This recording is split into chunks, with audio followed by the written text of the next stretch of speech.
right, all of you freedom-loving boys and girls, welcome to Mission Critical Podcast.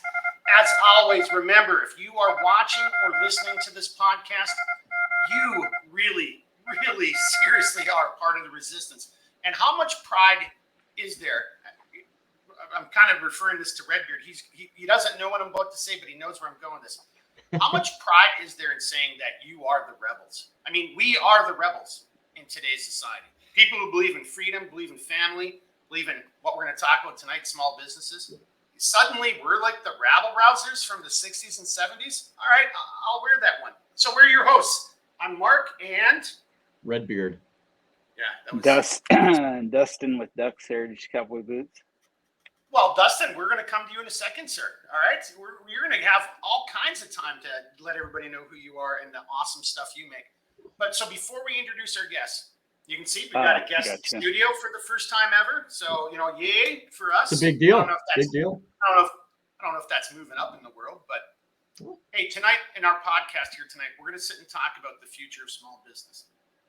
And that's going to potentially go in a couple different directions. As always, these aren't scripted. We do our little pregame, and we kind of all know what we're generally going to be talking about. But where this conversation goes is where this conversation goes. So it's going to be the future of small business. And right before I introduce our guest tonight, we got Kevin, small business owner. We got Dustin down below on the musical or the Hollywood Squares. He's down below. And then over on that side, we got Redbeard, who's an aspiring small business owner, and he's the smithy of guns. So everybody's going to come with a slightly different optic from a slightly different market or perspective, a different viewpoint. But the overarching kind of conversation or argument that I'm going to try to lay out is the future of small business is it's in peril. Matter of fact, not to try to tie this into some of our other episodes where we talk about warfare and what's going on, but where America goes, I think small business is the canary in the coal mine. I think and I just came up with that right now, that analogy, but I think the future of small business is the canary in the coal mine for what's going to happen to the United States of America, for the West, if you want to put it that way. And if we fail, then I think our way of life, our system, the American democracy as we know it, which is not a democracy, again, it's a constitutional republic, but our capitalist system, free market enterprise, I think if small business fails, then that's just another indicator that your whole country is about to fail. And then so on that note, that's going to be the general theme. We'll have a whole bunch of different comments that either support or detract from that. Mm-hmm. But without further ado, let's come down below on Hollywood Squares. And Dustin, whose beard is even better than Redbeard's, honestly. I mean, Dustin, tell us a little bit about yourself, your business, and talk some shit about how your beard is better than Redbeard's.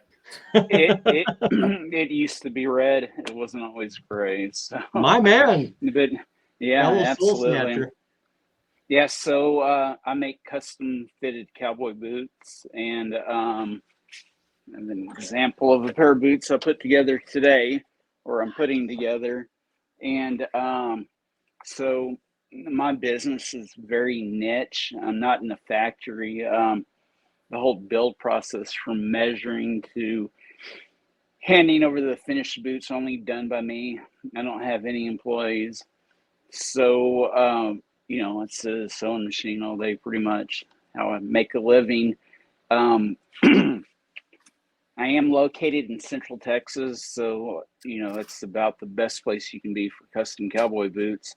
I'm right on Interstate 35 or off of Interstate 35 in the center of the state. So easily accessible. And, but what I'm finding, I maybe half my business is out of state. So people fly in to me also. But as far as from the, small business aspect, I have a lot of worries, every night I go to bed, I have worries and concerns. And I think one thing we would all agree on that tomorrow is uncertain, especially with, what we went through 2.5, 3 years ago with COVID and lockdowns. So, it's a constant worry, even though I don't have employees on the payroll, I still have a house payment to make. So you still need to put eggs and milk in your refrigerator like everybody else. right? Yeah, absolutely. Real butter. And real butter. Mhm. All right, Dustin, anything more to add? No, I think that's about it. Okay, well, I'm going to add one thing before I turn it over to Kevin, our other guest. Is like, so in our pregame, before we hit record, you were, moving around with your camera trying to figure out, the best internet spot, and we could see part of your shop, and we were both like, "Ooh, what kind of toys does he have in there? What is that? What is that thing over there? What kind of tools does he use there?" I mean, so I already am in love with your shop. You can be in our sewing circle. Hey, yeah, absolutely. Let's turn it over to our other guest here in the studio. First time ever. Woo, woo. We got a guest in the studio. We've got Kevin from Empire Canvas and Wool, or Wool and Canvas. Empire Wool and Canvas here in Duluth, Minnesota. Duluth, Minnesota. I am a 38-year veteran of the outdoor industry. We are the people that brought you all your ski clothing, your cycling stuff, everything. And I have been at this long enough to watch my industry expand and contract and take all of our sewers overseas and try to reinvent itself. And I just stepped out about 15, 18 years ago and decided to work in a garage by myself and make natural fiber outerwear from wool and canvas and game leather.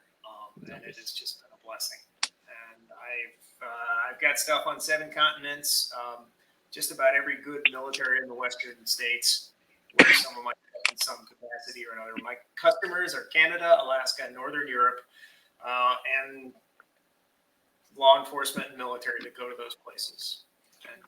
Hey, and just full disclosure, I own some of Kevin's gear. I mean, even though I make gear, I don't make the gear he makes. I own a bunch of Kevin's gear, and Kevin has recently helped me out with something that we hopefully from Center. So this is a Mission Critical podcast, but I'm really representing Mark from Centerline Systems here. Jeremy's going to really run tonight's podcast.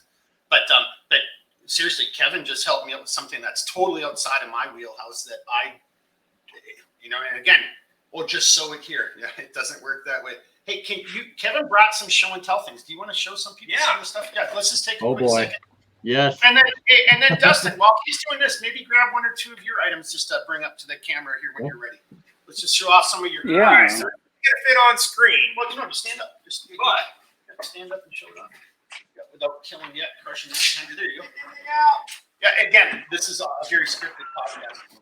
My business is making clothing out of cotton canvas, just like people used to do when they launched their ships in the Arctic ice and had to use their sails to survive. So this looks this is high tech. Yeah, it's high tech. But this Dude, that's awesome. Looks like a really good overplate. Is that Yeah. what you got here? Well, So no, again, this is actually a shell. Is it a shell? Yeah. And for people that live far north like us and don't want to stay inside all winter, we understand that this is really kick-ass for being outside. Yeah. And then I insulate it with, honest to goodness, freaking wool blankets made into clothing. It's about as high-tech as a cast iron skillet, but it works great. Just like a cast iron Yeah, skillet. just like a cast iron skillet. And what you're wearing right now, that's something you make for yourself, right? That's not one of your normal products, is it? Is it one of your normal? Yeah, so I was at the forefront of Gore-Tex and fleece, and I saw it rise, I saw it peak, and I determined about 10 years ago that, those patterns would work really great in wool. And they do. So I'm making high-performance outerwear out of ancient textiles. Wow. Short story. Imagine that. Yeah.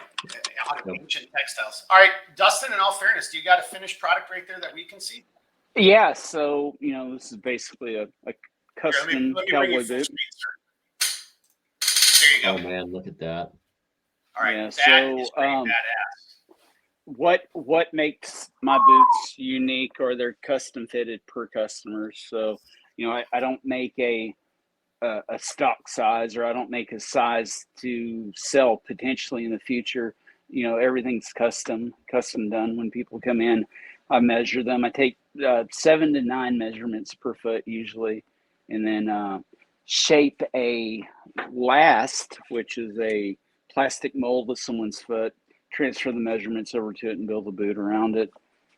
Occasionally I do make smaller items like little wallets. This is one I made a few weeks ago, little lucky 4-leaf clover out of a metallic, this is chrome tan leather. So most everything I do is out of, I do a lot of exotics, but most everything is out of cowhide to an extent. So Yeah, another just crazy, space age material, leather. Oh my gosh, holy crap, we are getting so out of control.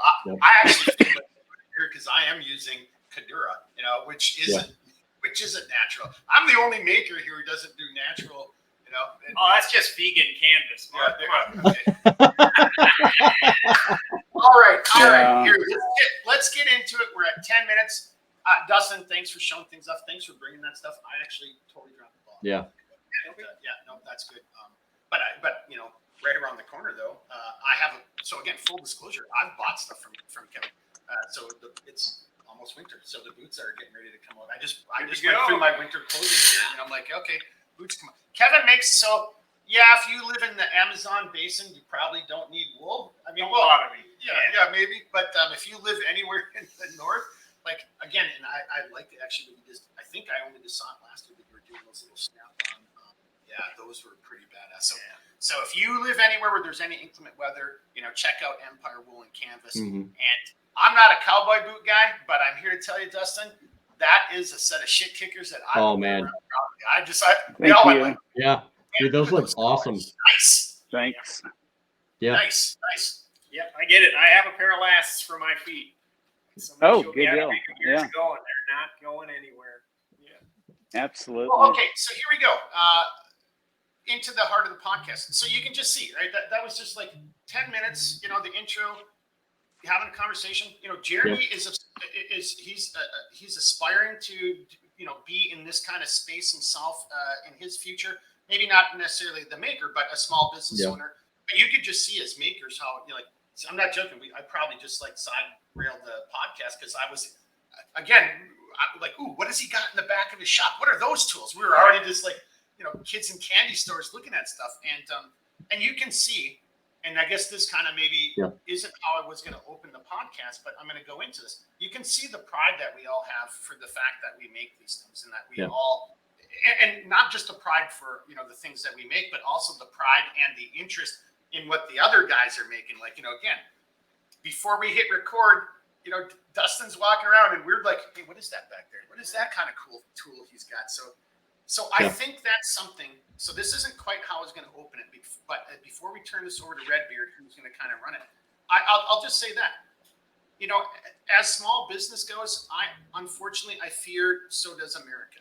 And if we destroy this, and there's so many other small business owners, I actually wanted to get somebody from the restaurant industry out here. They couldn't do it tonight because the restaurant's closed, and now they're just doing catering, and they have a catering function. So you got to get every buck where you can, right?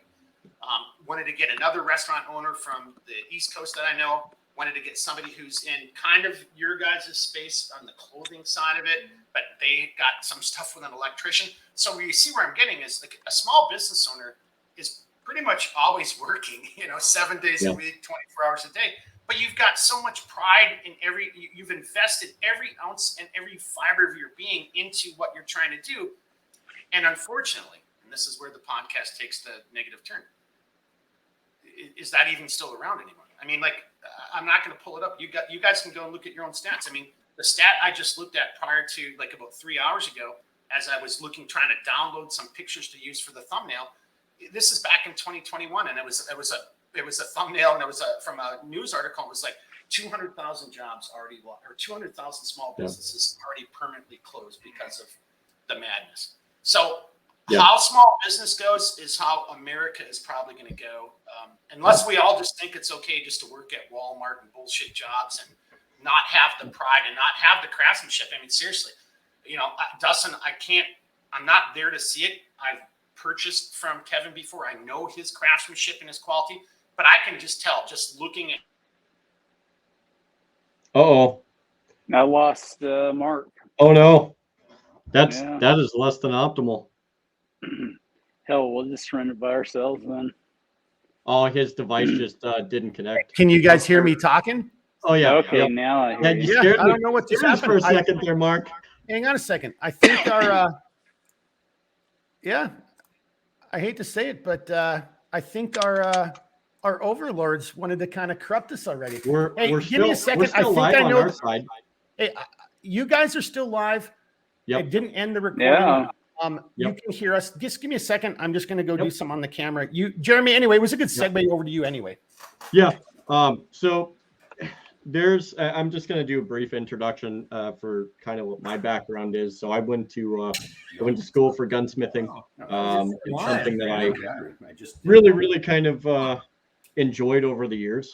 Came into my first introduction of firearms back when I was like 8, and then never really kind of got super involved in it until my dad handed me my first SLS, and then kind of went from there. But it just shut down. Yeah, so basically, outside, there's a lot of things material-wise that Dustin and Mark and Kevin deal with, especially as like handmade goods and stuff like that. Gunsmithing it's can be in that way very much, but at the same time, it kind of depends on what you end up segueing into, because gunsmithing is such a broad thing. You're never going to tackle every single thing at once. It's physically impossible. You have guys that niche out into long range precision rifles. You have other guys that like sticking with carbines, other guys that like doing vintage or older type firearms, and et cetera, et cetera. So being able to find the traction in a particular niche, and I suspect to a certain degree it's probably the same for the other three guys as well, like figuring out kind of where you fit in, what products work well in your given area is important. But there are guys that I have seen who have families that have had companies. I think even there was even a smithing family out of New York, I want to say, and they had been doing vintage firearms for over like 150 years or something to that degree. They started building them, then they restore them, and then they do that. And it's like, when you look at the work by hand that some of these guys do, I mean, it makes me just amazed, because that's not something I would niche into. But my God, when you, like Mark was saying, and like all these guys were saying, when you find something that you're passionate about, and for those people that have literally family legacies that do it, it's incredible. And unfortunately, with the advent of everything that's gone on, I hope to God those families don't lose their businesses. But Mark, you already said it was what, 200,000 businesses, small businesses that closed. I mean, well, that's and mind you, that was from. I'm not claiming that's the total number. That's from the information assigned to a thumbnail I was looking for, an image that I was looking for, so I could use it as a thumbnail for this video. And that was from 2021. So what are the numbers? My God, I think that's astronomical. And that's alarming in and of itself, if it was just from 2021, because I mean, Lord knows how many more businesses since then had lost it. And it's, I feel like, and we kind of talked about in the pregame a little bit, how many people want that instant gratification versus like a really well handmade product. And you see the differences in quality. And so I'm going to kind of segue to something that I hope you guys can expound upon a little bit. But Mark and I talked about this a little bit, and I brought up how does one defend their company? Not just in a physical sense in case something bad happens, but how does one defend their company financially, legally, and otherwise, especially as you go through adversity? I mean, there's companies that have gone through so many different types of trials and tribulations. For instance, if you talk about the physical way, I mean, how does a business owner defend their company during riots? How do companies defend their company against rampant inflation financially? Legally wise, like there's so many different ways that I think it can happen, but I really want to leave it up to these guys to expound upon their experience to kind of give you the viewer a better perception of what is dealt with on a day-to-day basis. So whoever wants to take that. Take it first. Oh, I'm gonna go with this one. All right, let's Yeah. And by the way, if he starts flailing madly and I get injured, it's okay. It's okay. Yeah. All right, Kevin, go ahead. All right, I'm in an industry that is just notorious for litigation, and I can count on probably up to 10 fingers and thumbs people I know who have gone on a business from being sued. Gear makers, bicycle makers, the guy who made racing wheelchairs. A lawyer used one of his particular designs, had an injury, and sued the company out of existence because he hit a pole. So Wow. it happens. And I come into this fully aware that I don't want my ass in the wind. I carry $1.5 million in product liability, and I listen to my insurance agent because he knows what people get taken out for.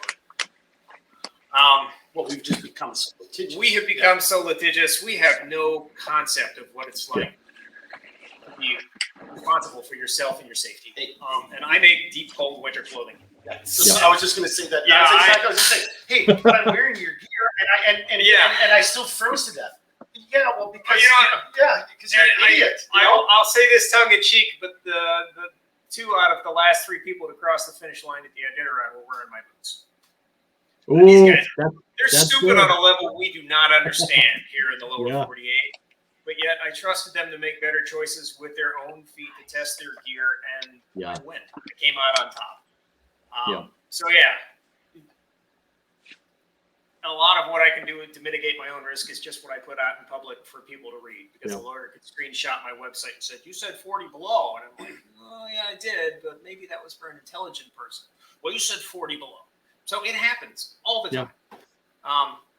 Liability insurance, product insurance, and not making bold, stupid claims. Well, but no, I hate to say it, but just to add to what you just said there, but again, it goes into, we, the West, have become an incredibly litigious society, and it's always somebody else's fault. Yeah. It's like you just said, but you ran it into a pole, sir. It doesn't matter, but you ran it into a pole. It's suddenly the car's fault. It's the gun's fault. It's the clothing's fault. It's my tennis shoes didn't keep me perfectly stationary on freaking ice or something like that, and I slipped and fell down and broke my arm. So it's got to be. Well, I don't even ever want to stand up for those companies like Nike and stuff, but that's not Nike's fault. I mean, what the hell? Yeah. Well, so on kind of a quick movie reference here, Mark, are you saying that the Converses in The Sandlot did not actually make you run faster? I don't even know what that movie is. Oh my God, my answer Mark! to that is going to be yes. Dustin, your response to Jeremy's question. I'm real fortunate. I typically don't worry about lawsuits or anything like that. So I don't do any advertising.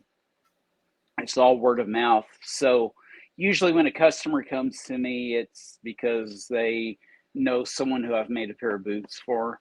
I take a very small deposit, and the rest of the money is due when they put the boots on and they, obviously they fit.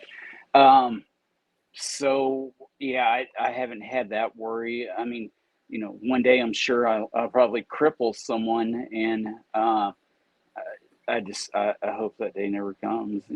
So it's real informal. I think how I do business, not intentionally, or I'm not trying to make it informal. It's just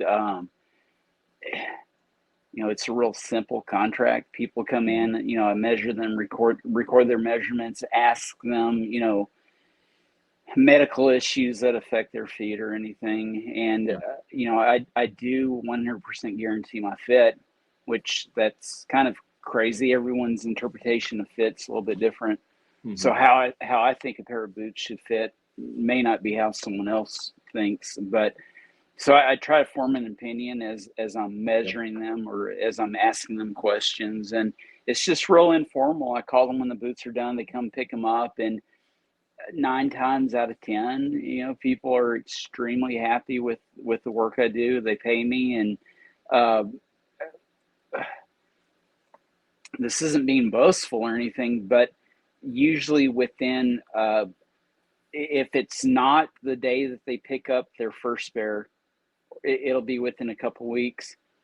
I bet 80% of my business becomes repeated business. They'll order another pair. They'll order a second pair. So, and then a third pair. In fact, the pair that I showed earlier, this is this gentleman's third pair of boots. So nice. I'm not.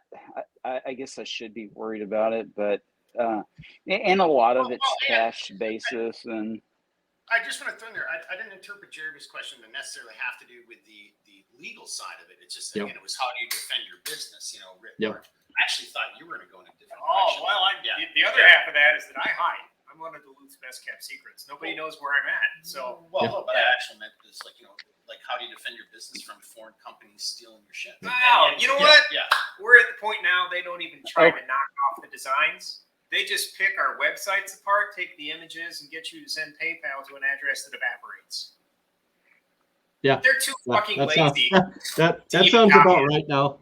Yeah. So like with my customer base. Go ahead, Dustin. Sorry. No. I'm sorry. Yeah. So to touch on that, typically, I mean, you know, there's a huge difference between a pair of $100 Chinese boots and, you know, $1,800 handcrafted boots. And fortunately, you know, my customers know the difference. So people typically come to me because they have, you know, some sort of foot issues, or they just can't find a right fit in a store, so they need something custom. So I think, in other words, what I'm saying is I'm a little bit shielded. I think I'm not spoiled by any means, but I think I'm protected from a lot of that. So talking about other bootmakers, you know, I'm in Texas, and this is where the bulk of custom cowboy bootmakers are, and it's very fortunate that the majority of us are very good friends. And you know, we don't view each other as competition. In fact, we even talk on the phone during the day and throw ideas off of each other or ask for advice. So I couldn't even say how many bootmakers there are in the United States. I think a good healthy estimate of one-man shops, there's probably under 200 of us, and you know, there's enough business to go around, I think is what I'm trying to say.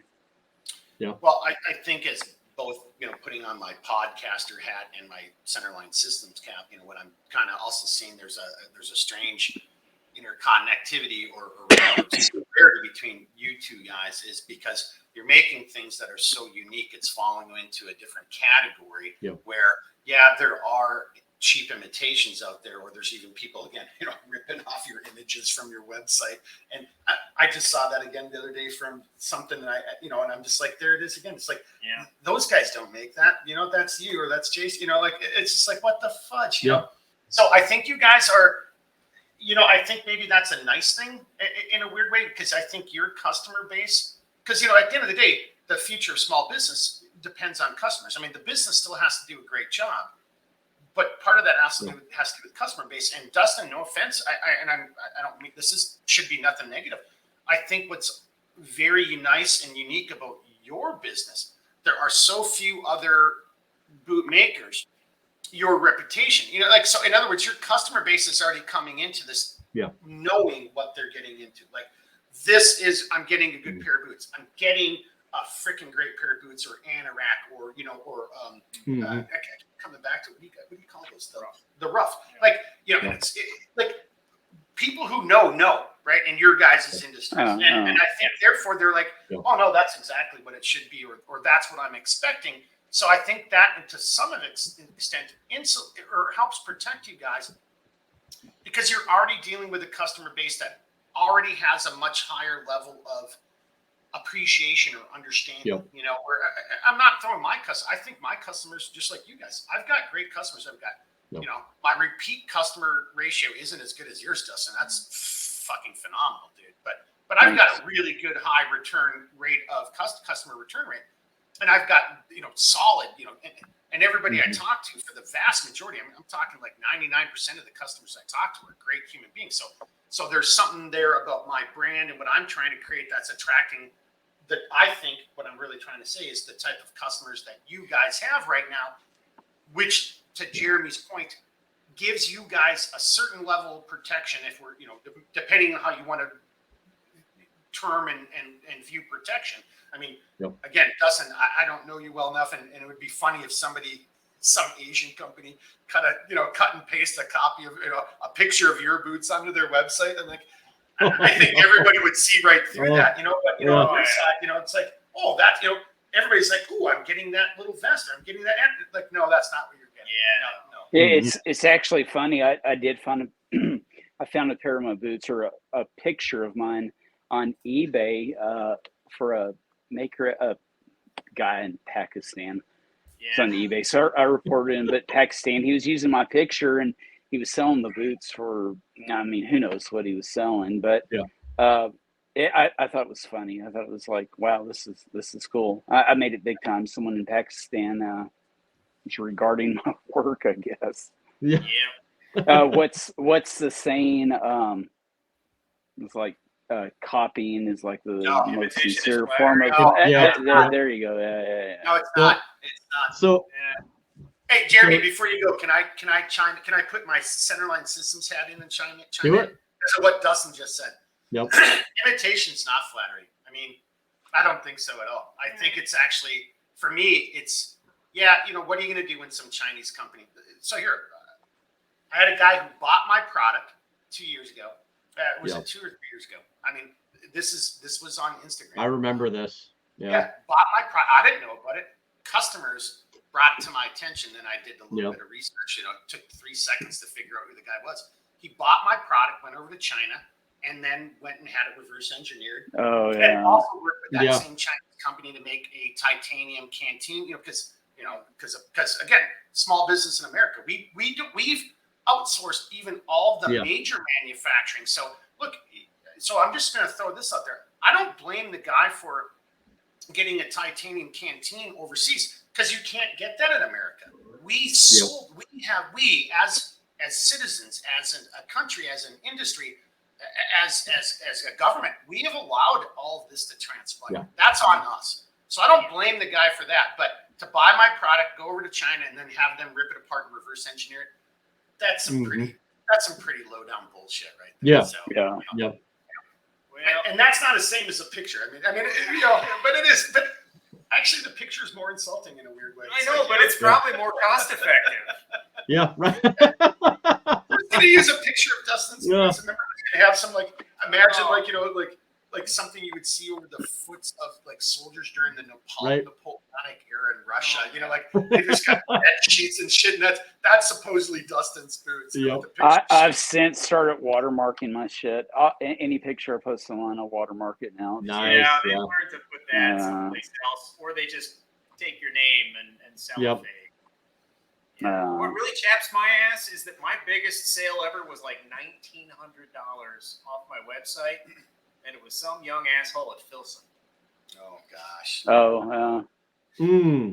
Wasn't clever enough to cover his LinkedIn. Hang on, maybe that's a compliment. Maybe he didn't want to buy their gear. Well, it just tells me their R&D is for shit.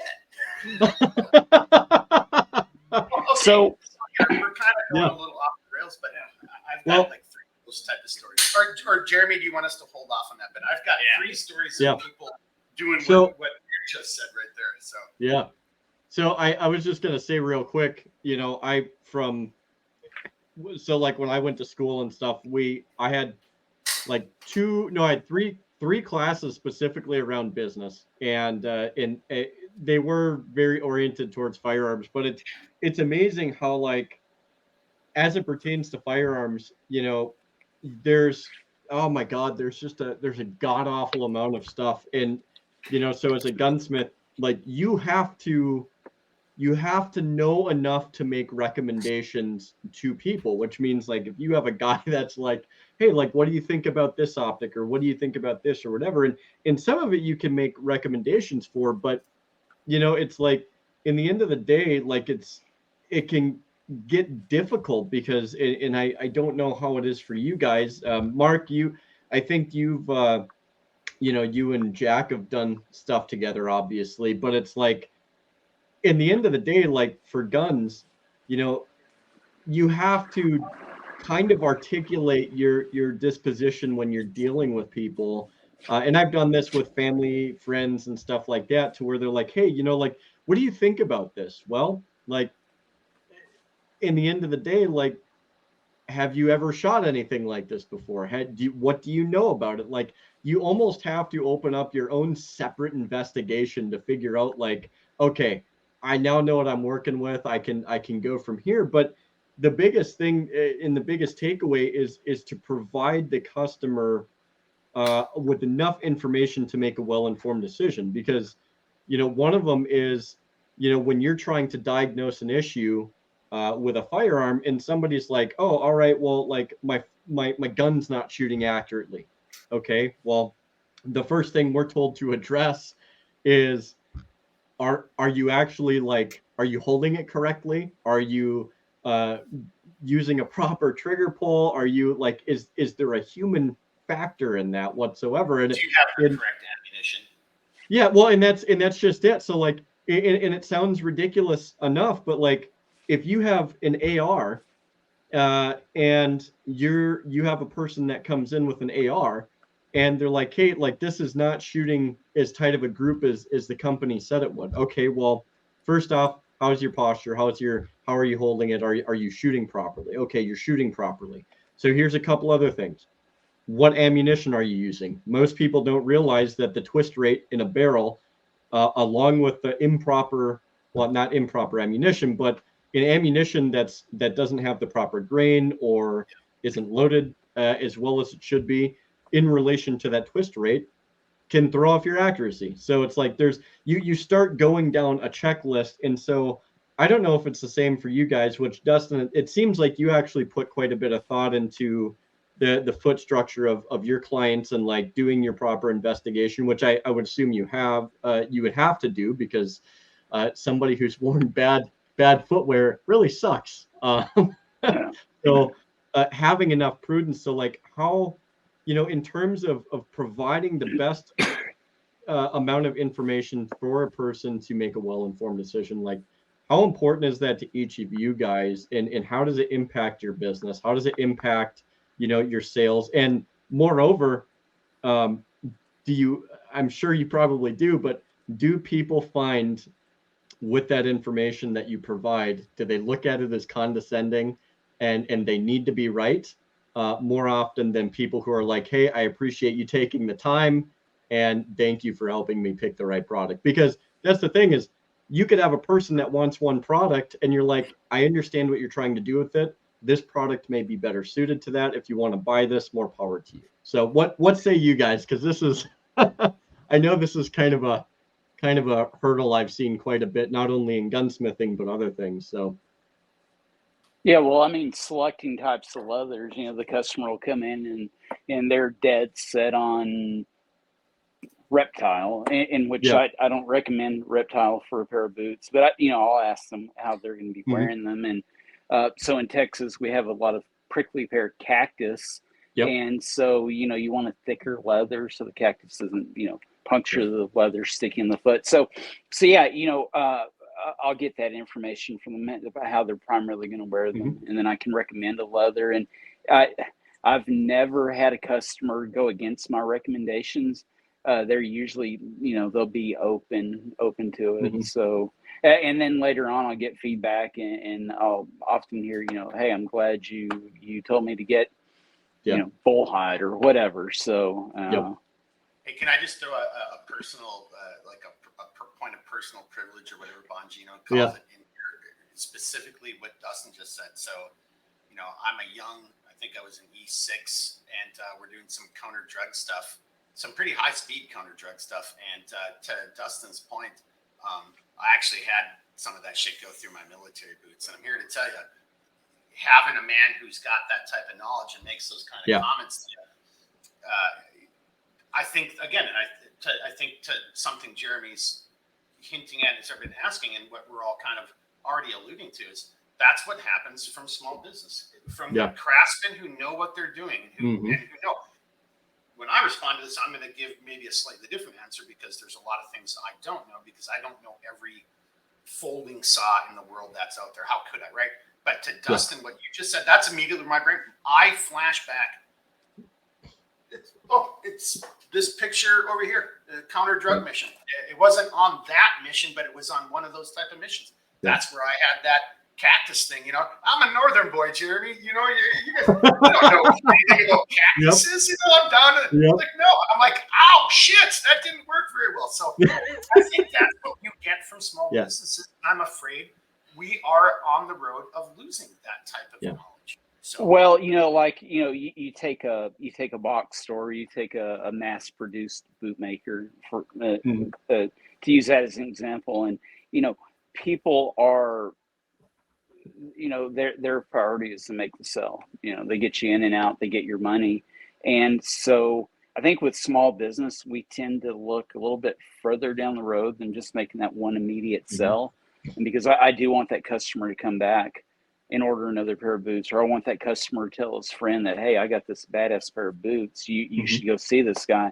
So you've got to think beyond just making that one sell. I mean, Yeah. but the way corporate, just the way things are in America, it's all about maybe greed, maybe not, but it's just about closing the one deal, and then just Yeah. you've got to think down the road, I think. Yeah. hey, before I turn this over to Kevin to again go back to Jeremy's original question, because Dustin, something you just said, you know, I'm new at this. This isn't my background. I don't have a background in this. I have a background in gear, is what I have. Mhm. And so the whole business side is new. But Dustin, I'm high fiving you. I couldn't agree with you more. I don't want to lose a single sale, but I think I'm smart enough a human being to realize that how I interact with that customer, the quality of the product I make, the quality of the material, my customers, all of those other things, that is going to result in a sale that I don't even know. It's yet to be translated or yet to be realized. It could be that same guy coming back a year later. It could be him telling his buddies. And at the end of the day, it's you take it away. Yeah. For me, it's always like, well, this is how I want to be treated. So why would I treat anybody differently? I mean, Right. Yeah. And as a craftsman, there's no worse feeling in the world than making the wrong sale. Yeah. It's just no, you can't go to sleep knowing I really shouldn't have done that, because it's your lifeblood. I mean, it's a part of you. You're sending out the door, and it's like giving away a kitten that you're gonna miss. Yeah. But like Dustin too, I've never advertised. Every bit of business I've had has been somebody seeing somebody else out in the field, which means it's cold. So that rules out 75% of the trouble I'm going to have talking the wrong people out of buying real cold weather clothing. For example, somebody will deploy to Afghanistan, and a year later when they come back, Natick is ordering stuff from me. And guys are wandering in saying, hey, we're at the Walmart, we saw this. Can we get one? It's that word of mouth that is so critical to keeping my heart in the game. Yeah. I need to have that immediate feedback, that connection, knowing that it was worth my time to put that in a box or to hand it to someone or to fit it for them when they were standing there. So, yeah. Well, how was business conducted 50 to 100 years ago? A handshake, and a deal was closed on the handshake, and we've gotten so far from that now. And it's just it's almost like your anticipation of getting screwed over, I guess. I don't know. Yeah. But well, Jeremy, I'm not trying to derail where you as the kind of guiding force here, but just listening to these two guys talk, I mean, serious. As a small business owner, I don't know if you guys, I'm already sitting and thinking about some stuff, and it's like, look, I'm not making an excuse, and I'm not bitching about anything, but I'm in a slightly different marketplace, and so I think more than you guys, and I'm not saying woe is me, but I'm probably more up against Amazon, and that kind of bullshit product than you guys are. I definitely do see you competing a lot more with the Chinesium stuff, Mark, because what it's did you call it? Chinesium. Is that on the scale? Chinesium? Can I use that from now on? Oh, that's what I've never heard that before. Unobtainium hits its half-life. No, but I've never heard that before. That was awesome. You are definitely exposed to consumer behavior more than us. You're not wrong though, Mark, because like when you look at and I'm a consumer of your products. Like I have to admit, like I do have a mild bias because I've had what, 2 of your belts.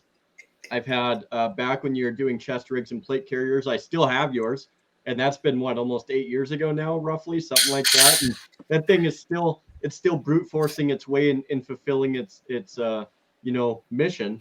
And I have your Mother Canteen carrier, and all of the stuff that you have that you've sold over the years. it's incomparable. But then, you know, it's funny because you did like your Scout or your Scout or your like assault pack thing that you put on your plate carrier. And I had to laugh the first time I saw an iteration of that like 2 or 3 years ago. And I was like, I know somebody who did that before any other company, and they're a reputable company, but it's like, you know, at some point, you know, it doesn't surprise me that you're starting to see more people take these ideas that aren't theirs. And I'm not saying, again, I'm not saying you can't do it if you do it a different way that makes yours stand out. But to your point, Mark, you do have the markets, and it's not specifically China, but that will find this. They'll be like, I can make this cheaper. I can make it aesthetically look the same, but material wise, it's not the same product. And I do think that that's where you face a lot of issues, specifically in your area, because it's very easy to make a mag pouch. It's very easy to replicate tactical gear because it's so proliferated nowadays, or outdoor gear. It's so proliferated that you can take one home, buy the materials, and with even a lower end sewing machine, stitch something together and say it's the same thing when it's not. So, well, just on that point, and I'm going to look to, no offense to Dustin, I'm sure you probably get it too in your space, but I know he gets it almost as much as I do. Well, I could just make that myself. Really? Then just go do it. Yeah. If you think it's right. If you think it's that easy. But and I'm only bringing that up as a side joke, Jeremy, to your point, because, you know, with giant CNC, it's not a CNC machine, but it's CNC styled sewing machines, CNC style. Well, it actually is CNC. It's material on a CNC on a board. A CNC machine cuts it out, and that's mass produced. And it's not the same as handcrafted. It's not what Dustin's doing. It's not what, you know, to your point, as you brought up earlier, it's not a family who's been making this whether it's a set of tools or guns or whatever, that knowledge that's family based and has been passed down for generations. It isn't the same thing. It just isn't. And I think my ultimate point for why I wanted to do this is, I could sit and tell stories all day long how I've been fucked over and people have stolen my patterns, you know, blah, blah, blah, blah, blah, blah, blah. You know what? I'd rather that still be the case and people were still buying from other small business makers than going off and just buying the term I never heard of. I can't Chinesium. I think that's my major argument that I kind of want to make this. And if we continue going down this road of buying Chinesium, well, then he's going to use that ad nauseum. Oh, dude, it's in my pocket. I've said it twice now.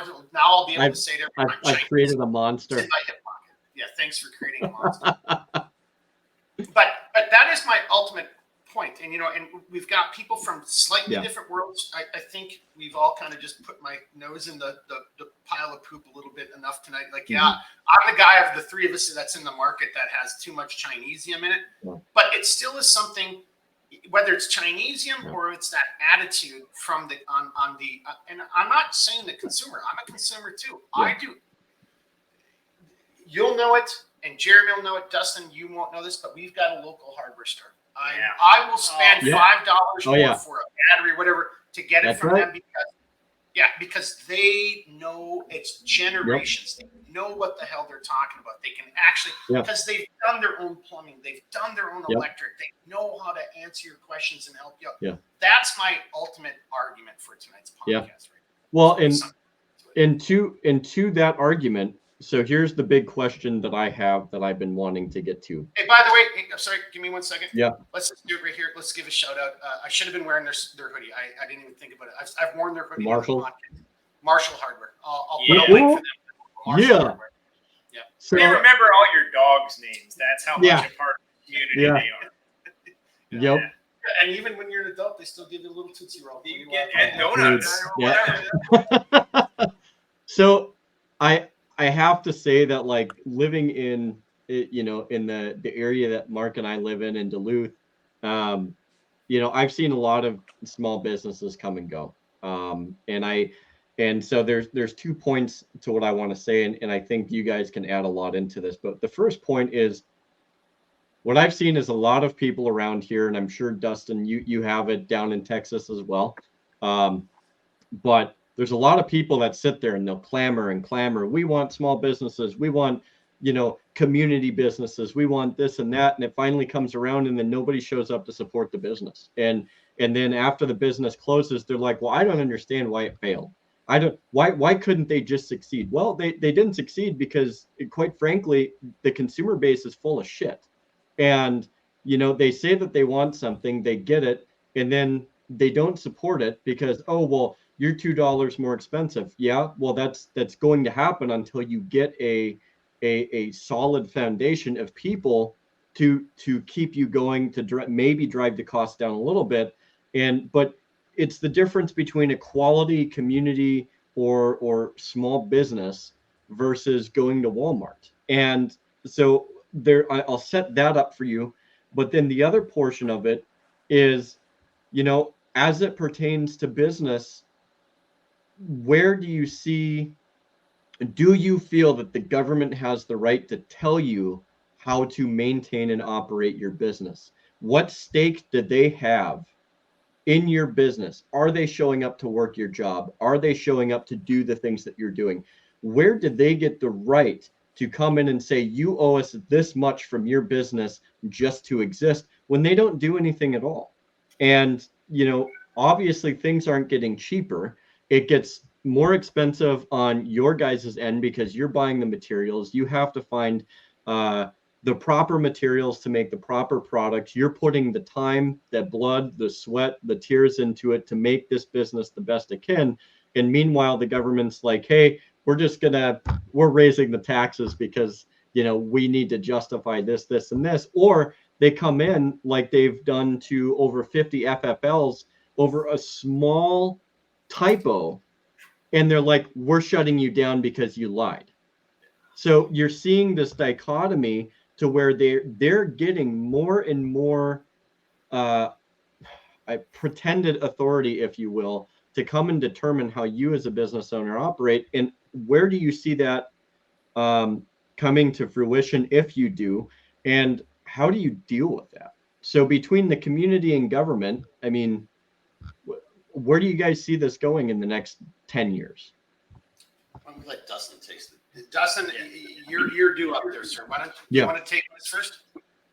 Well, I think, we're possibly weeks away from seeing the government. 3 years ago with COVID, the lockdowns, I know so many people who lost their livelihoods. And I really wish the restaurant guy would have been on here tonight. And by the way, just to add to your point, not to take away, but I don't want to. I got to be cautious here because I don't have his permission to say the name of the restaurant. But I'll just say this: up here where we live, it was a landmark. It was like I knew it as a kid. I'm 55 years old. I think I probably first ate there when I was like 12. It's been around. My dad probably knows him, Mark. He didn't own it the whole time, but it's been around for a long time, Dustin. But I know that I know those guys took such a bad hit, and but Walmart didn't close. Target and Lowe's and Home Depot didn't close. But my point is that the small businesses are the ones who suffer the most of the lockdown. So I think within they're saying it's making a big comeback. I think I even saw where mask mandates are going to come back in, and I think maybe it was New York, California. I think kids are going to have to start wearing masks again. But a restaurant, and so I'm just north of Austin, which Austin's a big city, 1 million people. I'm about 45 minutes from downtown Austin, and landmark restaurants in Austin that have been there for 40 or 50 years, shut down because the mandates, 50% occupancy. It doesn't make any damn sense. But the government knows, and they know what's best for us, I suppose. But it's really aggravating. I think we're going to see coming up how people are going to react if if there's going to be more shutdowns. Personally, for my business, I didn't shut down. My shop is somewhat rural, and I've got I don't have people come in here every day, all day long, and so I might go 1 or 2 weeks without someone even walking through my front door. But, during COVID lockdowns, I put a sign on the door that said, hey, knock first, wear a mask. And then I eventually took that down because I thought, okay, a paper mask. I mean, whether you agree with it or not, it doesn't matter. That's for another discussion. But to somewhat safeguard myself, I did put a sign up, and as I said, I eventually took it down. But I kept working, so the lockdowns didn't affect me. But I've got friends who are business owners, and they took a bad hit. So I personally, anything the government puts its hands in, it kind of messes it up a little bit. Mhm. And so I think the best government's a small government, and when a government's so big that they can say, hey, you've got to close your business, that's getting out of hand. Yeah. I don't know if I answered the question, but Yeah. the whole COVID deal is just a real personal to me because I almost died from COVID 2 years ago. In fact, 2 years ago today, I was in the hospital. I spent 60 days in the hospital with COVID. I was on the ventilator for 26 days. I've got scars on my cheeks from the ventilator straps. But so COVID almost took me out of the game. And being a small business, what would my family have done? Mhm. My wife couldn't have run this. It would have gone away. It would have closed down. It would have gone away. But anyway, not trying to get off the Yeah. point. And I'm sorry, I talk about COVID because it's just that's a hurtful deal. So Mhm. if they can do that with a virus, they can do the same thing with anything else that they Yeah. deem not safe for us. And I Right. don't want the government making the determination, when I can be open or it's Mhm. just it's very frustrating. But Yep. Yep. Well, just to that point, and Dustin, you can smack me down, if I get all out of line here, but like it extends even to everything into your physical care. Like, there's nobody out there that I know who is denying that COVID wasn't real. Like, if somebody says COVID doesn't exist, that is some pretty fringe ass shit.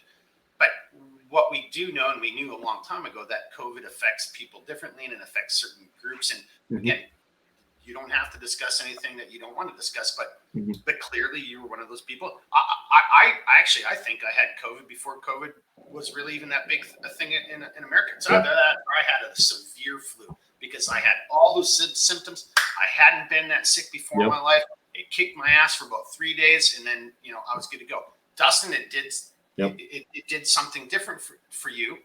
Yeah. And I think we all know that some of the medical things that they were pushing. So there's some things that I, as a human being, who's trying to, manipulate my cerebral cortex and, that gray matter between my shoulders. Okay, when you don't know something, you're going to throw a bunch of things at the wall and figure out what works, right? But once you started knowing things, and there was some things about COVID we knew right from the very beginning. Mhm. The moment we knew the size of the particulate, we knew none of those masks were going to work. And again, this might get struck down on YouTube for me just even saying this, but we knew right then and there that masks weren't going to work. The Democrats actually had it right initially. It's only when they realized that there was a political gain here that they could manipulate this and use it to their own ends that they changed their tunes. But I'll be the first to admit, and I'm neither a Republican or a Democrat, but the Democrats, they came out on the right side of science. They probably did it because they hated Trump. It's probably the only reason they really did it. In my opinion, I get my own opinion. But it's like, was a ventilator the right thing? Was this the right thing? I don't know. We do know some things now that we didn't know then. Yep. And if we really believe in science, we should move forward that way. So, but to that point, not to belittle or belabor what's happened in the past. I hate to say it. What's happened is happened. There's nothing that we can do to go back and change that, right? We can only use that information to go forward in a much more intelligent and much more, whether it's from a perspective of individual freedoms or science, or however you want to phrase it, we can only go forward. And I personally, now that it's been broached, I personally think once it was realized the potential of that disease, for political gain, it was weaponized, it was turned against societies, and that's kind of one of the things that here we are today, and now it's being ramped up again. I was lucky to make it through that. Yeah. That time. I was just about to ask you about that, Mark. Well, and this is my last thing, and then we got to turn it over Yeah. to Kevin here. But right before COVID, I could have hired up to 5 people. That's my business was on that correct trajectory. Yep. And now, you're at the point where you're lucky if you get 3 to 5 sales a week, right? So, yeah, it clearly was designed to destroy small business. Now, Jeremy, I know you could take that in a direction having to do with freedom and control. Yep. I'll be right there with you, holding, locked arms, probably in agreement with you, because I take a step back, as everybody's already said, iconic businesses that, family owned, generational things destroyed, wiped out. But yet Walmart was still open. Wally World was open. Amazon never shut down. None of, look at their profit margins. Whereas small business, like, hang on a second, I can't go eat at this guy, the local restaurant that makes the best smash burger in my county. I can't go there, but I can go eat a burger in, Walmart or wherever, some big, it's all bullshit. And that's the problem. And that's what I'm saying. So again, I didn't do a good enough job at the very beginning. I actually think a lot of the troubles that we're facing right now are part of a larger, what they want to call it, plan. I know that somebody's saying that's conspiracy theory. I'm like, oh, really? See the last 3 years? What the hell are you talking about? But there seems to be some kind of concerted effort to wipe us out, all of us, and not even give you a chance, Jeremy, to start your own business because you're not working for one of the big box stores that are owned by the small number of people who are on board with our political,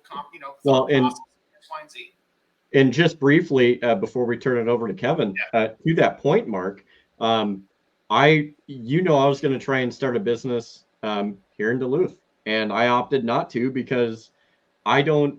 If I start and I open my shop here, I don't know it in the next 6 months if all of a sudden, I don't even want to say the guy's name, but our benevolent overseer in the governor home. I don't know if he's just going to go off on a tangent and say like, oh, like, I don't like the color of this firearm and I don't like these accessories and I don't like that. Well, if I open a business and my business is gunsmithing and Mark, I've told you my ambitions, I want to, I'll start off, slower. I'll do fixes and builds and cleans and stuff like that. But eventually I want to make in-house firearms. I want to produce in-house stuff eventually. But if I start and all of a sudden in 6 months, he's like, nope, we're not having any of this in the state of Minnesota, there goes half my services. So I was going to open and I feel like, as much as people want to say politics don't belong in business to a certain degree, well, you might not entertain them in your business. They invariably do affect your business as a small business owner.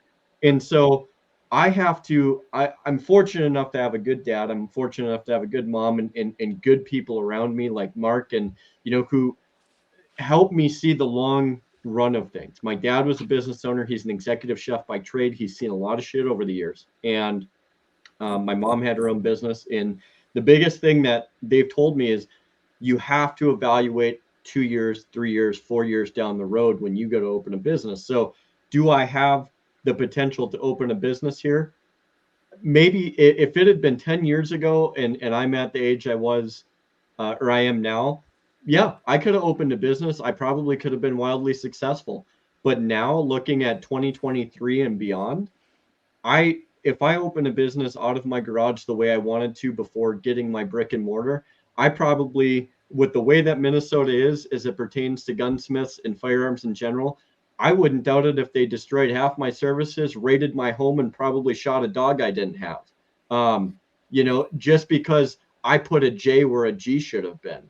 And in the end of the day, that's why Mark knows this, that I'm looking out to Wyoming.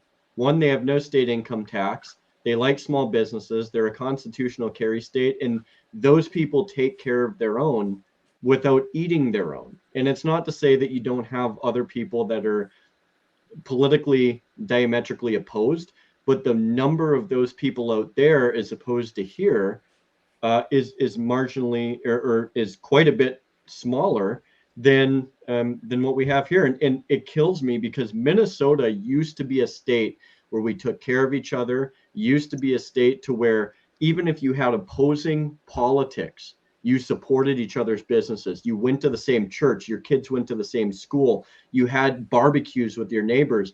And now we've become so divided that opening a business here, unless you've done it years ago, is almost a death sentence to anybody that wants to make a living here. And I give you. So yeah. Bookmark that right there. Yeah. So that comes in another part about the demise of small business that I would bring up. I totally forgot about it. Yeah. Let's ship it over to you, Kevin. Let's not get too far afield. Yeah. Kevin's been over there. You guys aren't right next to him like I'm feeling the energy. It's like I forget the question. Yeah. So where do you see the relation of government, and how do you feel that they have any right to impede? Which wasn't the original question, by the way, but it's a good one. It's still good. That wasn't the original question. I pay only the taxes I need to, and I keep my head down. I really am lucky enough to have such a light footprint. Mm-hmm. So beyond actual regulation with what I can produce and sell, that it's not a big deal for me. Yeah. I mean, I'm not controversial. Mm-hmm. That's about it. As far as community goes, I've been here 26 years. We're pretty solid with everybody we need to know. Yeah. And that's been a blessing. I mean, we got through the pandemic drinking tequila in the middle of the alley because it was safe and the wind was up. But, no. And my industry is pretty solid. I mean, the outdoor industry, we made a killing during the pandemic because you could go outside. Got a little tired of selling masks, so everybody could go to work, but soldiered on through it. Yeah. Well, I think so. That was kind of going back to the original question is like how would those previous constraints what would that do to you this time around? Now, so I do know I know some other local businesses that went down the road that you didn't. Well, I don't know. You didn't ask. I knew some other guys didn't ask, but yeah. Oh, so okay. So there, again, every business is going to try to flex and find a way. So back to that iconic restaurant that the people I know, well, they flexed in a completely different direction. But now that restaurant isn't open anymore. And back to Jeremy's original point, like no one will ever experience that ever again until maybe someone buys it and then converts it back into a fucking restaurant because it's no longer a restaurant. So so I think it was really more of kind of that question of like how does this overreach / somebody controlling and telling you what to do is this part and parcel of something that's by design to make sure that you now have to go get a job at Walmart or because you're free? No, I think it's equal measures of stupid from above. I mean, we know government is not the solution to just about anything. Occasionally they get the streets plowed, but Now you're just asking too much, Kevin.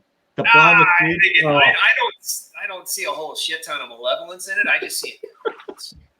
Well, so but isn't incompetence a form of? I mean, like because it's either malfeasance or it's misfeasance, and no matter whether it's intentional or unintentional, it still is the same negative outcome. Yeah, but I look at it this way: the reason people keep going to Walmart to get shit, and the only reason Walmart is still kind of functioning well enough to keep going forward, is that corporations are kind of above reproach in this company. There it is.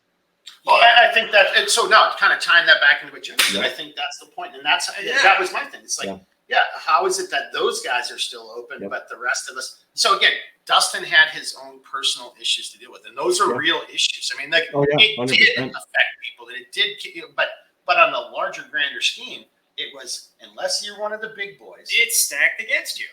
Shit. I mean, I still. Well, I mean. What do you got, Dustin? Let Dustin talk here. And I think what Jeremy's getting at, I mean, it's like, what's the incentive to even start small business? I mean, so much is stacked against us, taxes, and then, the whole thing now is, what what usually happens to the economy when there's war, and it's just constant talk of war every day on the news and election year coming up. But I mean, I think the incentive to want to just put up with the bullshit, I mean, you kind of lose the stomach for it, so. Yeah. I mean, you bust your butt, and you invest $1 and make back a dime. I mean, that doesn't make any sense. So yeah. Hang on a second. I just got to throw this out there before you go any further.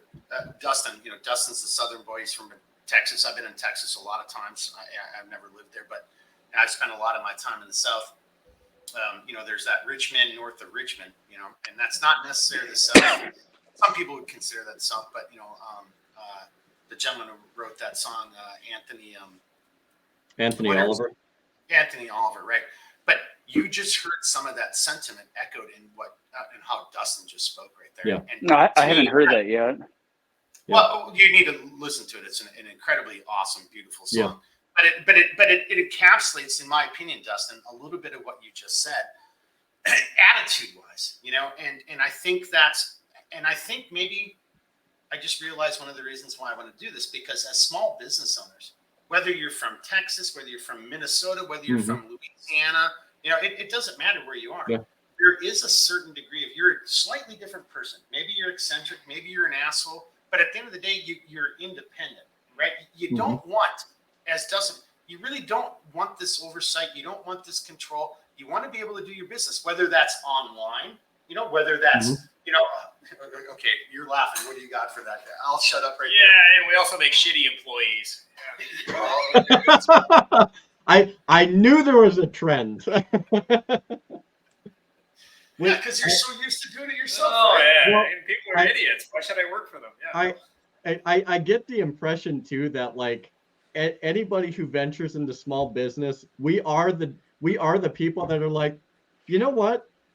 Fuck this guy. I am going to do this better than him. And we end up doing it anyway. So, and I think that what's funny is like that realm too, is like, that is the difference between like people who have either worked in the industry that we've consumed or just consumers in general. But the thing of it is we have the gumption to actually put our money where our mouth is and say, you know what?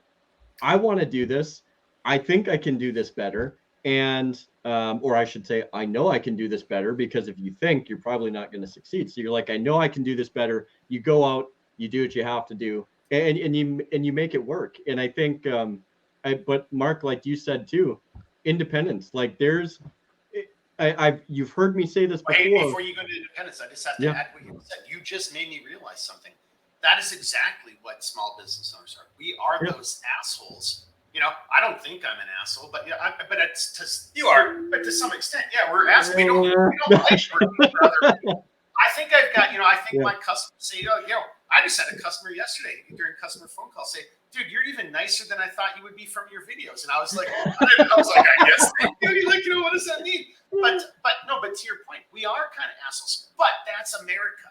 You need that kind of independent spirit. That's the thing that results in goddamn, Tesla coils and whatever other new thing that's going to be good for everybody.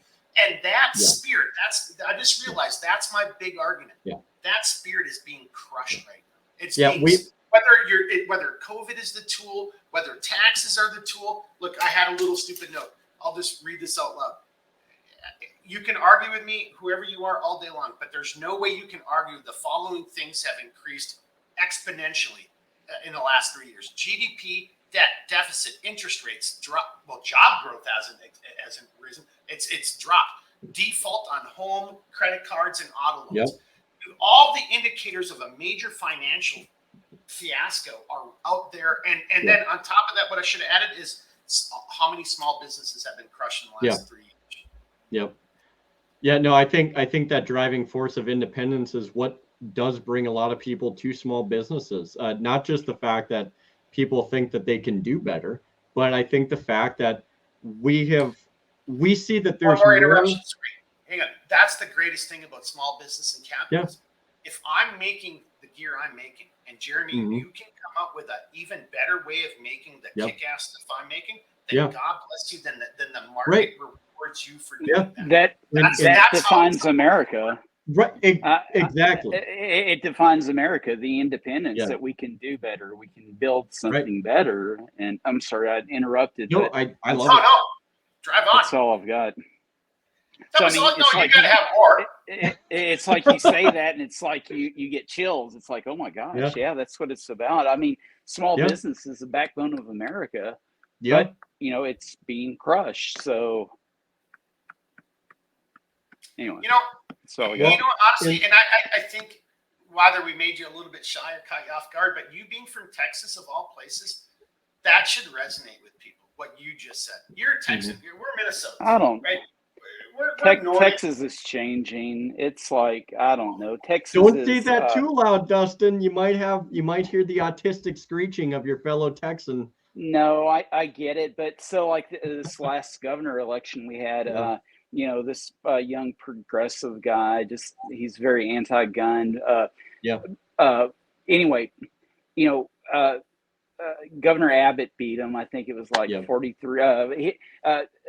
O'Rourke was the guy's name. He had 43% of the vote, and everyone's like, Abbott kicked his ass. Well, no, Abbott really didn't kick his ass. The guy got 43% of the vote, and that's something to be worried about. So the saying has always been that Texas is going to change. It'll change politically. Who knows? Next election cycle, the election cycle after that, but it's just the influx of everyone from out of state coming here. I mean, so Texas is kind of like digging its own grave, and we're extremely, we don't have state income tax. We're extremely pro-gun. We're small business friendly. Property taxes, it depends on where you live, but we have a government in place that's very pro-property owner. But the people who come here, they vote the same way that they voted or from where they came from, California, New York, wherever. So I see Texas changing a lot, and Texas is not the end game for me. There's something else. So, But from again, from a small business perspective, though, Dustin, to what you just said, and politics is going to encroach upon this larger vision. And I'll turn it over to Kevin to talk about Minnesota politics and what it means to be a small I see that smile on Kevin's face slowly start to form again. Yeah. Well, but like the ultimate goal, and we've had a guest on our podcast from Nevada, and I know him personally for a very long time, and Nevada isn't what Nevada used to be. And Dustin, you know more than any of the rest of us on this podcast. I mean, Texas isn't what it used to be. There is a very, very serious attempt to turn Texas purple. And the moment Texas goes purple or blue, then there's not going to be probably another red election, So you can make these arguments that it's part of a multi-tiered. If I was going to assail your defenses, I'm not going to just focus all my energies on one point initially. I'm going to do all kinds of probes until I can find weaknesses, and maybe all those probes by themselves will be the weakness, and you just can't defend against 7 different attacks, right? Type of thing. So Texas is clearly under attack, and I kind of want to turn this over to Kevin because no, nothing to say about Minnesota. I'm not qualified. But here, all I'll say about this, Mark, is you are qualified because as an individual that exists in this state, people forget that we have a say. Like the delegated powers of this government are derived through us. So you have more of a say than those who are in our government because we have the position to determine the outcome here. So I go ahead. And not trying to ambush you on this, but to Jeremy's point, I mean, and I don't think I've actually said this out loud, except with friends over the phone. But I'm moving out next summer. I can't stay here. I'm trying to get Mark to move to Wyoming. This state, and I love it. I can't. There's no way as a business I can afford to be here anymore. The taxes are just, and so again, a small business owner, because we're small business. Here, I'm just going to throw this out there, and I don't want anyone to try to sue me for libel or whatever the case is. This is just an opinion. I don't know, but so there. And that's just it. I feel like I have to be cautious. But there's an aircraft industry business in this, and you know what I'm talking about. So I know exactly who you're talking about. So Chamber of Commerce and some of those other They love them, but they don't like me. You know, they don't like you. Did anyone reach out again right before the fucking madness? My business trajectory was the way it should have been, and I was like, I could hire between 3 and 5 employees. Yep. And then that happened, and no one's reached out to me. Yeah. No one's talked to me. No one. Think about this. Here's my last little plug for everybody watching. And I know this is going to sound a little bit like I'm whining, but I got him in the room with me. I think some of that energy is flowing over to me, and I'm getting fired up. I think Dustin will appreciate this. It's like, dude, we live in the Northwoods. We are known for hunting, camping, hiking, fishing. We're robust people. Has anyone ever done a story on Kevin or I'm thinking of 3 other people in the community? There's 5 of us that I think of, right? When I think of the local community. I don't know what that means. Has anyone ever done a story? Has anyone ever come in? I stopped counting. Of how many stories you've had? Yeah. Really? Yeah, I'm kind of quietly famous. Oh, well, good for you. Hang on, I don't know. See, I can't read you right now. Are you sarcastically saying you've had a lot of stories? I have had so much press. I've never had to advertise. I mean, it's just local interest to me. Okay. Yeah. And that's because of the community I'm in. I mean, outdoor sports are hot here. Oh yeah. So hang on. So yeah, this is a great moment. I've never seen or heard any single story about the business since I've been here. Yeah, I honestly can't say I have either. Yeah, I mean, public television. Yeah, I've never seen it anywhere. There's stuff circulating on Minnesota now. Minnesota Outdoors. Okay. Well, okay. So then, so syndicated stuff. Oh yeah. So to this point, well then that makes me feel a little bit happy. Oh, yeah. Because I'm new to this. You've been around a long time. I'm like, I've never seen this fucking story. I'm like, how is that even possible? I have a news file, a news folder, and yeah. Well, okay, so that makes me. It's because I'm cute. Yeah. He is and I have hair. He is kind of cute, boys and girls. No beard. You know, if you shave your beard, see what happens. No, don't shave your beard. Yeah, that's what you guys had.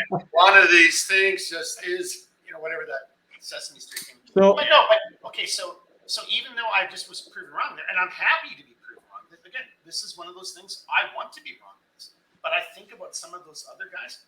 I mean, and maybe fill me in. Maybe I'm the one who's too far removed, but I haven't seen a single press article. I've never heard of anybody talking to those guys. And no, I guarantee no one's ever approached me. So again, we live in this big hunting and camping and outdoor type of environment state.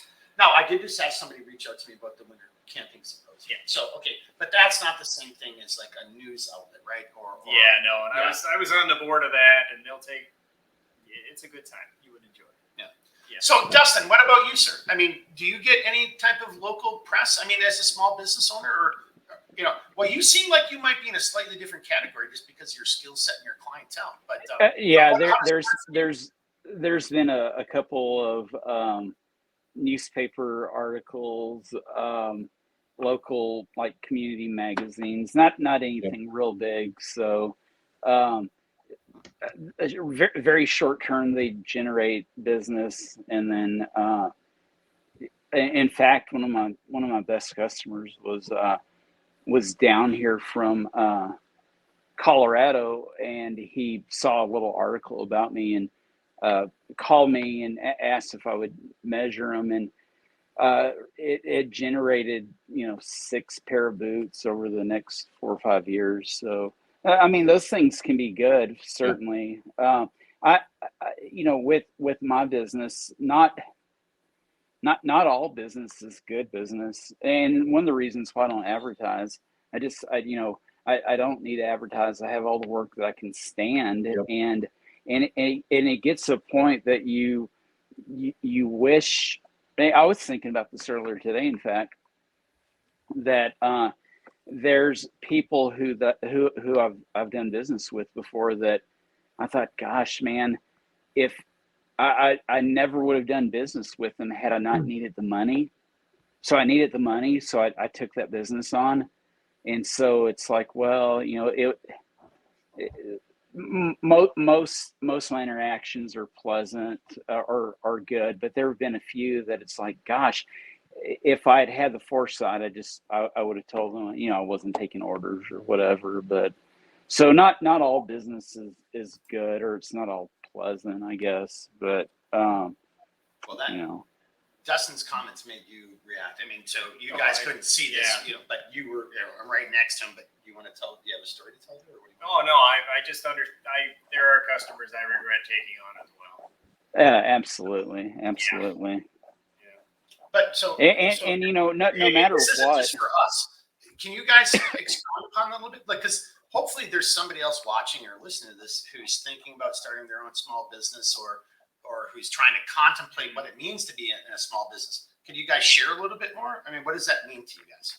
Well, you've got to document everything. Like lead times for me, lead times is a big thing with custom boots. I'm quoting a year and a half out, so I've got a year and a half worth of work, and I don't care how much you tell someone, I'll have your boots March of 2025. 6 or 8 months will go by, and they're calling and wanting to know if you started their boots yet.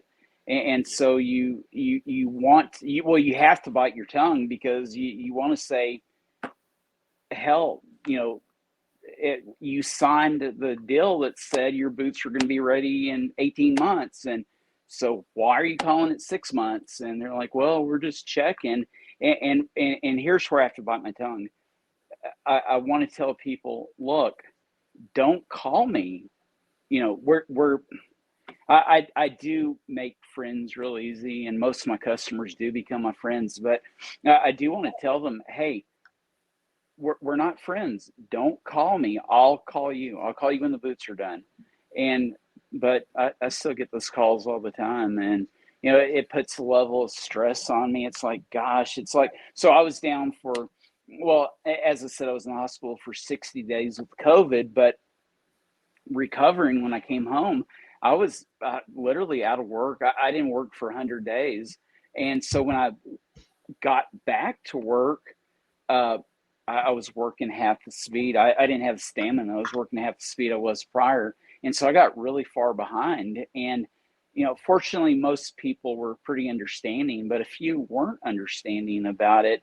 And so just to keep people from, canceling the order or whatever, it's like, gosh, man, there was a short period of time that whoever was screaming the loudest was getting their boots first. And I don't want my business to be that way. And I don't want the customer, the government also, I don't want the customer to dictate, how I run my business. So I think starting up, you have to be real clear what, the customer expects a lot from you, but you also expect something from them in return. And for me, it's respect. You have to respect. It's trust. I as I said earlier, I take a very small deposit. The reason I take a small deposit is I can walk away if I need to. I can refund the deposit, and it doesn't hurt me. But man, there's been some guys that I wish I could walk away from, but then I'm like, no, just make the damn boots. So I make the boots, I get them done, they come pick them up, they're happy, but then mentally I take their file, and mentally I put it in a file that says, don't do business with them anymore, because, they're a pain in the ass. So, you just expect to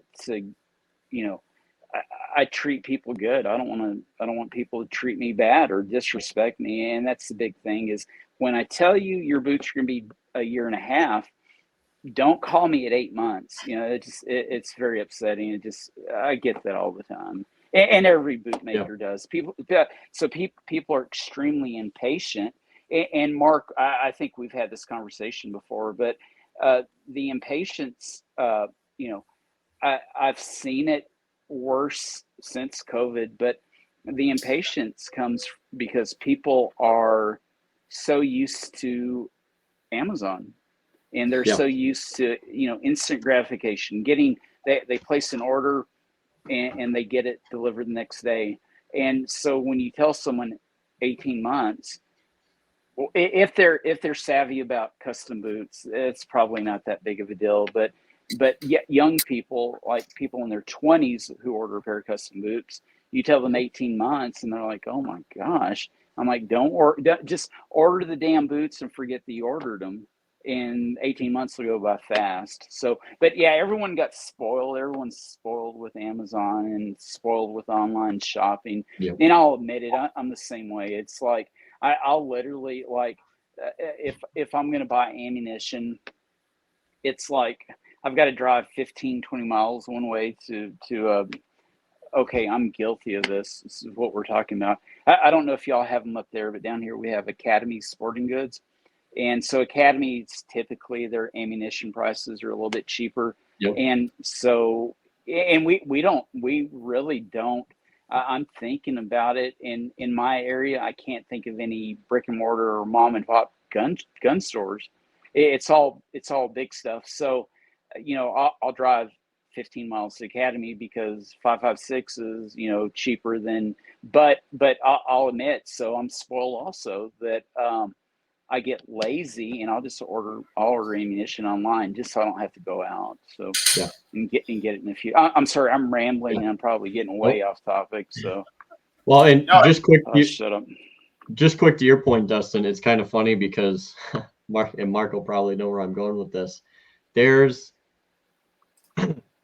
may be a gun shop or two that I think is not done the best to upkeep their reputation. I've talked to several people, and I know that there are a lot of people that were hoping that I was going to open up here because I have a litany of people that are like, we'll bring our stuff to you. We'll bring our stuff to you. Well, I kind of explained the situation as to why that's not the case now, but at this juncture, I would rather send people across to and I want to know what you say about this, Mark, but the Superior Shooter Supply, because it's probably cheaper to buy ammo there than it is in Minnesota here.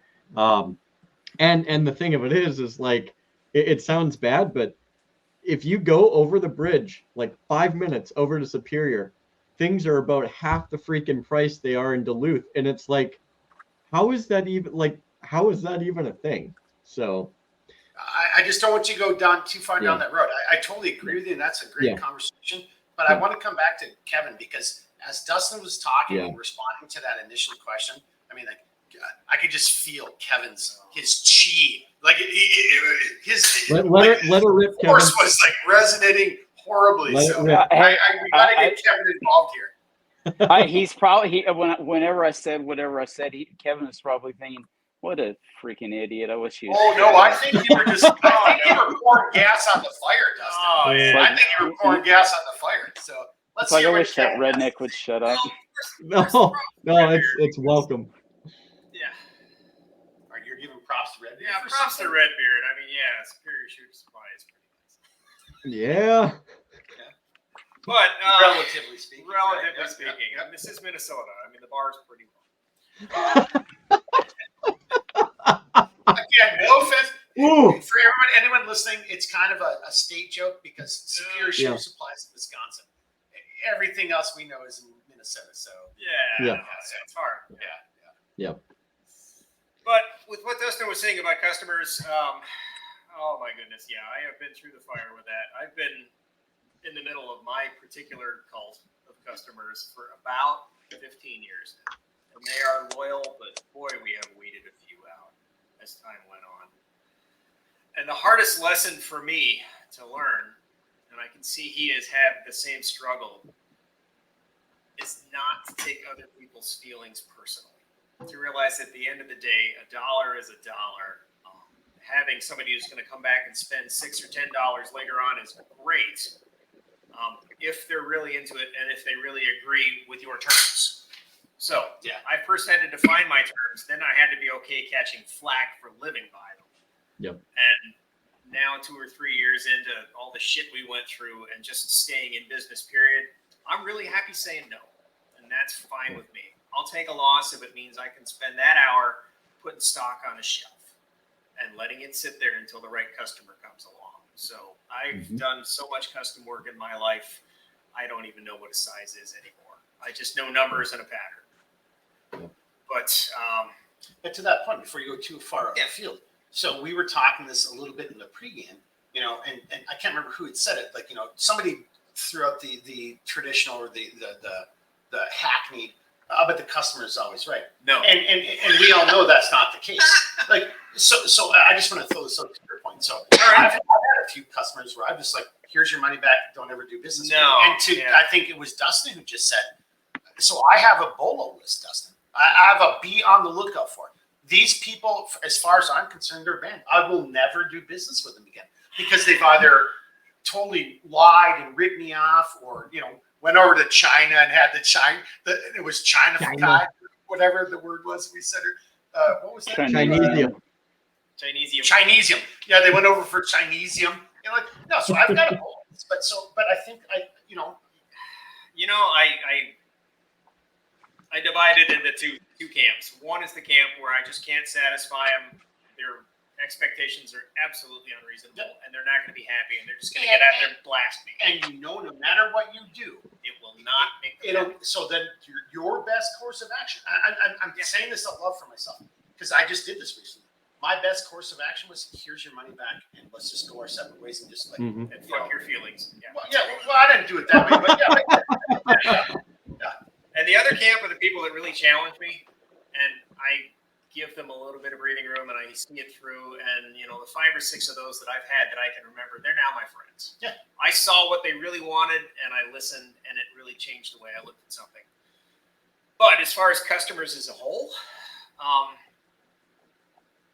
think we're at the point when you just can't ignore what we've seen since the middle 70s is the result of the greatest psyop in history, making each of us think that our job is to buy shit and that it should be easy and we deserve it. Yeah. And that has been and marketing and it should be cheap. advertising. It should be cheap. Yep. Exactly. And everything we see day in, day out is causing us these headaches right now. Yep. Every interaction that people have with their computer, with their iPhone, with the internet, with Instagram tells them that, oh, you deserve it. And, at 6% annual percentage rate plus no points and 6 months free, it's yours. Go get it. Well, I'm glad you just did this because I didn't know if we were going to get to this in this conversation tonight. But again, in the pregame, the product that you helped me figure out, how do I do sizing, how do I do this stuff. So just everybody watching, I will not. You guys can comment. Am I lying? We've already talked about this. I will not be able to sell that product for what I need to sell it for. Yeah, because of everything we just said and how we've created this market, this consumer based. I need it now. I need it yesterday. It should be free shipping. Yeah. There's no such thing as free shipping. And I'm already like, it's a loss lead. I'm going to lose money on it, but hopefully it's cool enough that it's going to get people to of customers that I didn't really know were there or didn't know I was there to come to my website and see the other things where I can still maybe make $5 or $10 a product on.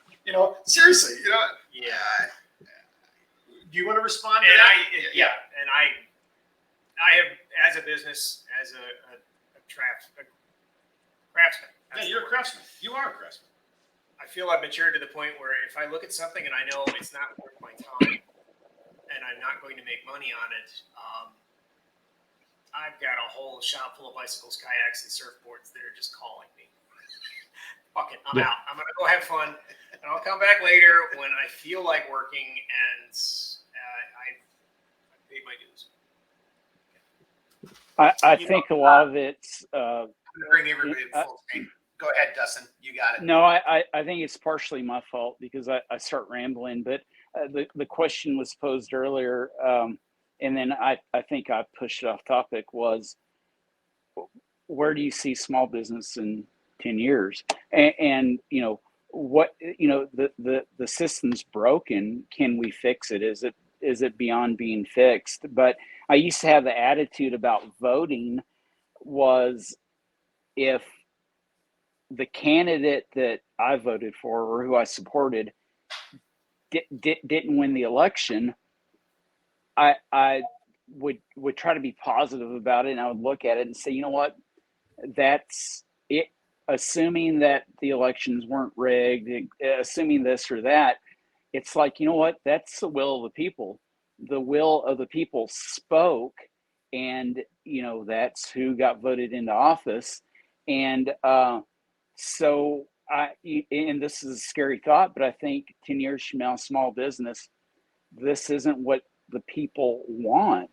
And so these corporations, everything's rigged up for convenience, and that's what people want, is convenience. And I'm not providing convenience for anyone. They got to wait 18 months for my product, and my product is not inexpensive. It's very expensive. And so 10 years from now, are people going to want custom cowboy boots? Maybe there might be a handful of people, maybe, but so it's a scary thought 10 years from now. It's like a real scary thought, but by then, hopefully I'll be retired or close enough to retirement but then what are we leaving for our kids, so if you're even lucky enough to have a retirement, well, exactly. And I keep these YouTube channels that I watch, I keep hearing this saying over and over that, we're coming to the day where those in charge or whoever it is, that they want you to own nothing but be happy about it, and that's crushing to the American spirit. That's not what we're about. That's not what capitalism is about. And in my mind, capitalism is the big equalizer. Capitalism, to me, says it doesn't matter where you come from. It doesn't matter what race you are, what religion you are. Capitalism says if you work hard, that hard work is going to pay off. And so that equalizes, that puts everyone on an equal plane. I mean, some people are. Sorry to interrupt you, but don't go. So because this goes into my overall argument. Don't go too far afield from that, because I agree with everything you said up until where I cut you off. But posing it to you, Dustin, and even Jeremy, who's looking at this intelligently, going down range, are we really there anymore? Is that really truth anymore? Like, if you really do this, you can't, or is the deck being stacked against you? And unless you're a giant company, or you've got, the governor's your friend. I mean, fuck, how many times has Minnesota, paid off like Northwestern Airline and all these other customers, and then they go bank, we've squandered. So, see what I'm saying? Kind of saying, like, is that even true, Dustin? I mean, is that even really how it's how it's supposed to work? But do we really think that's it's how it's supposed to work for sure? But I mean, but is it really happening that way? But Mark, I just think that people can't, in America, I don't think there's any excuse. I mean, gosh, man, I don't want to stick my foot in my mouth, but at the same time, I don't think, I believe hard work pays off, and eventually it'll pay off. And if you look, if you try, Jeremy, I mean, try to start a business and you failure is only failure if you don't try again. So you take failure and you use it as a learning experience. Then you've got experience. You fell at something 100 times. You don't have 100 failures. You got 100 experiences behind you. You know what not to do. And so I mean, I believe in capitalism. I believe that Mark, I really understand what you're saying, and I do agree with you that maybe things aren't working how it's supposed to, but I think if you reduce capitalism down to what it is, it's about hard work paying off. So, and it's also about a cat walking across your we got to see the kitty. Yeah, I've got shop cats. Because I work by myself, I've got to have someone to listen to me all day long. So. Nice cat. Nice. So, only if they rip your face off right there. So cat. I do have one final thing to kind of pose. We are at 1:40, or we are at an hour 43. Sure, but Jeremy, give me 1 point of Yep. Kevin's been sitting here listening. Again, I'm right next to him. I'm not even joking. I can feel the emotional energy coming off. We got to let Kevin respond to that last little set of commentary, and then do what you're doing, and then because you're already focusing on taking us out, and so. But let Kevin respond to what. No, I actually think Dustin did a great job. I'm vibing with him. Yeah. Oh, maybe that's it. Yeah, no, I'm with him. Yeah, I would wait 18 months. Yeah. Yeah. I would too if I knew that they looked halfway decent on me. You know what? I'm a little older than you, Mark. Yeah, probably about 6 months. But I come from a time when we didn't buy shit. We didn't afford it. If you were going to spend money on it, you either save the money or you didn't have it. Yep. Again, that's not the way it works in America right now. We're taught to buy. Right. Well, I'm not going to lie. I'm looking at you in the eyes. I mean, Dustin, I wish you were here. I'd be looking you in the eyes and shaking your hand as well. But like I'm way newer in this industry than you guys are, and this has already been a huge awesome moment for me because I'm reevaluating. Maybe I'm doing this wrong. I mean, like because of the craftsmanship and the quality. No, I'm serious. Yeah. Maybe I should be taking a little bit more of Dustin's model. But as a small business, I have to figure something out because the economy fucking sucks, right? Yeah. Yes. I would love to be back in Obama era economics right now, and that was a horrible fucking time in life. But I would rather take that than where we are right now. I gotta say, I'm lucky enough to be sitting on top of the pile of mistakes I've made instead of being buried under it. That's my only claim to fame. I mean, I've worked through all the shit that didn't work out, like he said. And it's just because there's nothing else I would rather be doing. This is me. Or as you said earlier, very honestly, there's no way anyone would hire you. Nobody would hire me. No one would hire you. Yeah, because you're just like, that's the worst employee ever. That guy's too independent. He thinks he knows everything. Yeah. Right. All right, Jeremy, I guess we kind of wrapped it up. Dustin, can you add anything to that before we go over to Jeremy's point? No, I think that's it. All right, Jeremy, it's all you, sir. So just a final thing. It's kind of a small two-part thing, but the one is, as we move forward, as not only as people within our respective municipalities and in our states and cities and so on and so forth, but even as like a country, do you feel that the relationship between small businesses, to where like do you feel that small businesses, as it pertains to today, for facing the behemoth that is the corporate structure, do you feel that we, as individuals, need to help promote each other and to keep going and to kind of, I don't know, like mutually kind of advertise where it makes sense, and then on top of that, are small businesses, are they foundational and fundamental to having a good community, and vice versa? Do those people within that community impact, the existence of small business? And I know we might have covered this, but I'm framing it a little bit different to see how that dichotomy, how that relationship really exists between businesses and the community.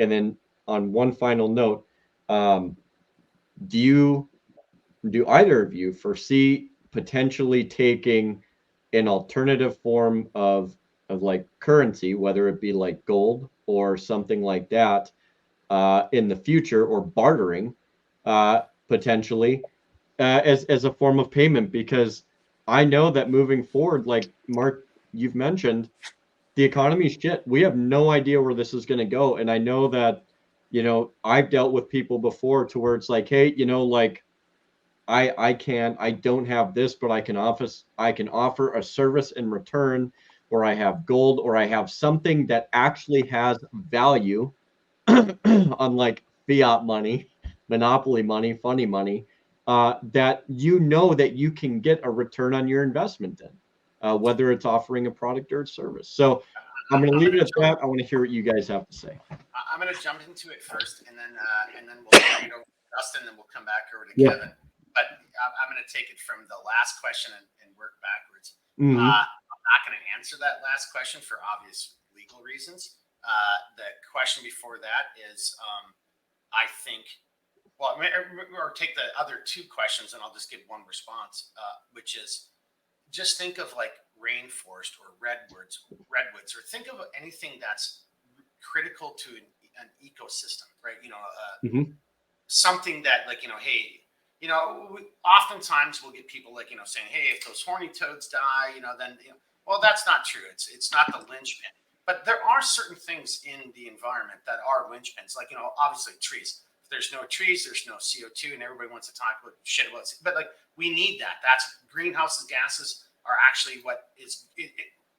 So putting that aside, I'm just simply trying to say, in my opinion, small businesses, if they die, it's going to be like that. It's the canary in the coal mine. Maybe a different example would be like, there's no more smelt, or there's no more herring, or there's no more redwoods, or something like that. And that's going to have in my opinion, that's going to have a downrange, a downhill effect. Yep. And it's not going to be positive. It's going to be negative. So the first one, I'm not going to answer that question for legal reasons. And then the second one is like, I think obviously the more small businesses that die and that fail because of all these failed policies or this bullshit that's going on, then the more dangerous of a situation we're going to find ourselves in.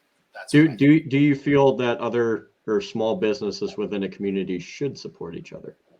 Oh, hands down. I mean, we do. Absolutely. Yeah, hands down. Yeah. And that's and the only reason I asked that is because I know that there are businesses that don't like that idea because they're like, so that's the only reason. Let me just interrupt. I see where you're going. We just naturally respond, but I see where you're coming from. Yeah, no, I think that's the other problem with what's going on is instead of actually businesses or like-minded individuals focusing and attacking the target, the actual issue, instead we start attacking each other. Oh, well, Kevin's got short hair and I'm bald, so therefore, no, we do that shit. So I think I see where you were coming from, but at the end of the day, we all need to support each other as small businesses. Plain and simple. Period. Yep. Oh, I've gotten a ton of business. I have one. We get together and bitch and share leftover materials and drink beer. Yeah, no, right. I've gotten a ton of business from other makers who've done it longer than I have, who, they don't want to take on more business, so they'll send it to me. And so, yeah, we definitely support each other. As far as the second question, I won't get into specifics, or there's one specific I can get into, but yeah, I would take alternate currency. I would take junk silver all day long, especially like with inflation and stuff right now. But cash is always king. But I would take gold and silver and other forms of precious metals for payment. I did have this was real neat. This worked out real good. I had a customer, a local cattleman, who had an extra steer. This is 3 or 4 years ago. Had an extra steer, and we bartered. I made him a pair of boots for a processed steer. So nice. That was beef in the freezer, and it lasted for a year. And so that was a good trade. But awesome stuff. Yeah. Yeah, no, I think stuff like that is so, like, it's so advantageous because it's like you could be doing good money wise, but it's like you might not have access to certain services, whether the community you're in perhaps doesn't like you all the time or whatever the case is. And it's like, so if you have a guy that's saying, hey, look, I have cattle, I have one steer that I can put in your freezer for this pair of boots. To me, that's a no-brainer. It's like, yeah, I'll make you a pair of boots for food. Who doesn't absolutely. Like beef, Another thing to consider. I'm saying this in jest, but I don't know if Minnesota allows private firearm sales. We do in Texas, but who the hell wants to fill out a 4473? It's like, so is that the right number? 4473? So you could at least up until, I think that might have changed because the governor put in a whole new thing, which I believe is starting January 1st, which is encompassing all kinds of red flag stuff and as it pertains to firearms. But in Minnesota, for a long time, we were you could do private sales without really any issues whatsoever. I believe that's going to start changing though. No, no kidding. No. So we've had a lot of flexibility for quite some time with firearms, and it wasn't until recently when they decided to go on their little deviation that things started to change, despite the efforts by some organizations to stem that tide. Otherwise, what I do know though is, yes, Mark. I just have to make not an excuse, but I just have to let everybody know, in case people were watching us in one of the monitors, we were having a side conversation and we had to mute some stuff during that whole conversation. Yep. And everybody can fill in the blanks as to why we were muting that, why we were laughing about some stuff. It has to do exactly with what you were just talking about a second ago. So I just felt the need to explain. We're not just stupid kids, we're not drunk. Well, it was funny. That's all. Sorry. Well, no, and I was just gonna kind of sum up the whole idea that Minnesota used to be pretty good, but now they're progressively getting worse as it pertains to firearm sales. I do know that when I was going through school, and don't quote me on this because the ATF likes to change their frickin' rules every waking hour, it seems. So this is also very jurisdictionally, depends on what mood the ATF woke up on. But there are certain parameters where if you do something for money, it's considered recorded. However, I'm just saying, if you happen to be sitting around a campfire and somebody's like, take a look at this, and you're not taking any tender. Now, again, disclaimer, this is different per state, and this depends on what side of the bed the ATF comes up on. But there's some leeway. Now, that's not for gun sales, though. So I want to make that abundantly clear. Sure, but just going back to the earlier comment, I apologize. I had to walk away for a second because I'm old and my bladder's weak. But back to the general conversation, and maybe a good way, Jeremy, if you're willing to do this, let's let everybody respond and wrap it up, and then come to you for your outro or final question. But going back to the barter or doing this gear. I mean, I think one of the plugs I want to make as a business, and it's not even just as a business, it's more as a human being. Like, the thing that got me interested in this is I was using gear for real. My life depended upon it. So I had a vested interest in how could I, again, be the jack of all trades? How could I fix this on the fly? There was one time my BDUs ripped from my crotch down to my knee, and I sewed them back up with 550 cord. So, because it was either that or imagine, you guys know what I'm kind of getting, and I'm up there doing operations, whether it's training, it doesn't matter. You can't do that. So you have to be creative. I've done a couple posts on my own Instagram in the last couple of days, and I've had some great conversations with customers having to deal with do it yourself.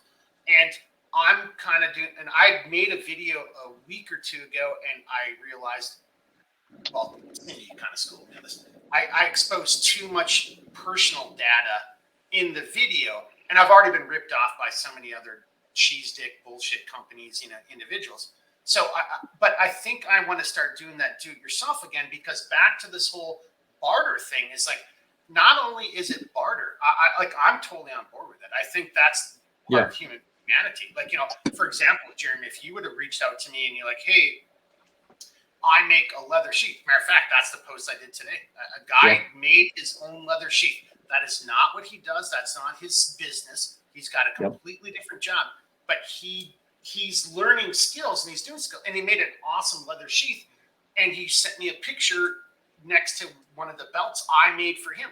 Handcrafted on my side, handcrafted on his side. And I said to him, I'm like, dude, I love that sheath. If you ever want to make that, I will gladly trade you gear or I will buy it from you. So to your point, and what and I'm hearing it from Kevin right now. I'm feeling it.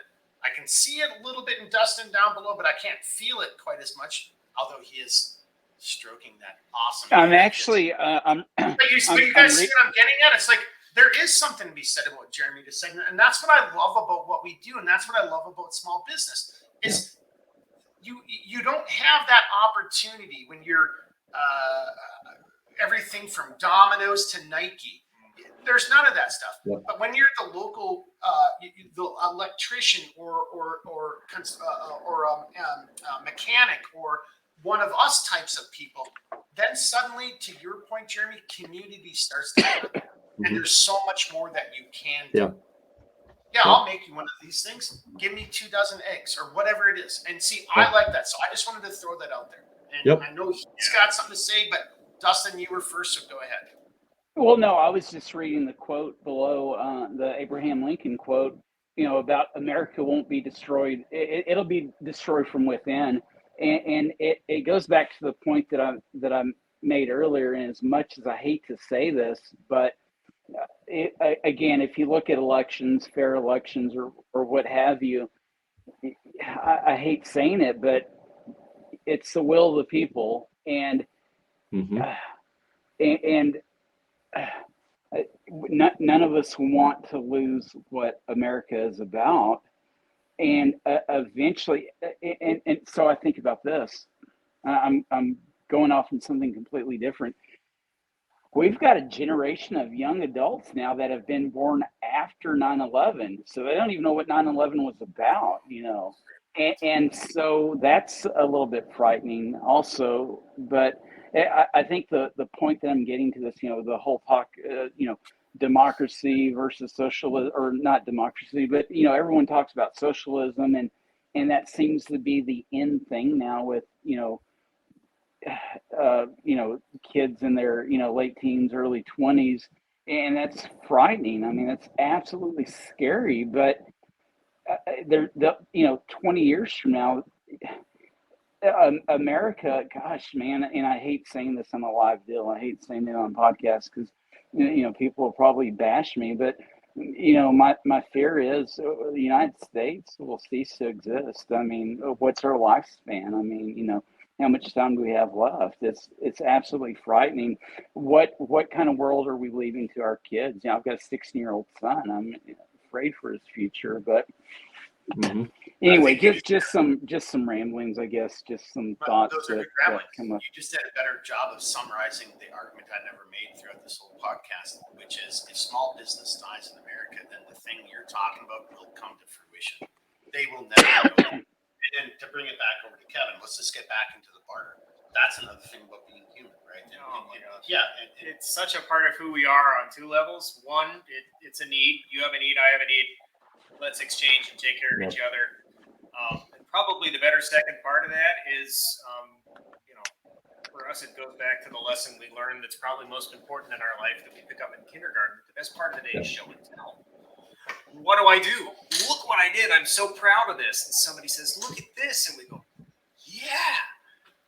Whether it's an exchange of goods or just that we sit and appreciate each other for a few minutes and say, hey, I know somebody who you need to see. That's how it works for us at a community level. And the sad thing is, if we don't keep going and keep supporting and keep teaching, there's no mechanism to pass this on. There's nobody teaching what we do. We had to figure this shit out ourselves. And I did it by going to work for 9 other companies.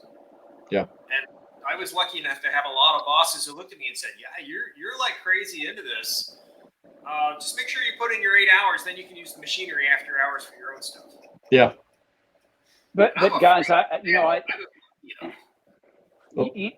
think small business is doomed to a sense because we're so global right now in sense of technology with our smartphones, with being able to get on our phone and order anything in the world and again have it shipped within a couple days.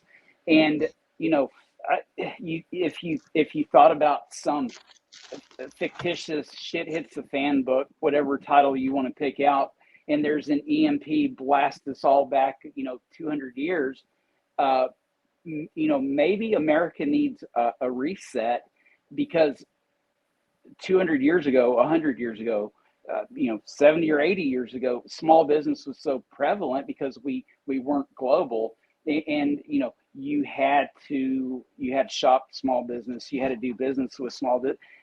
It's all about money. It's all about getting the cheaper price and how quick you can get it.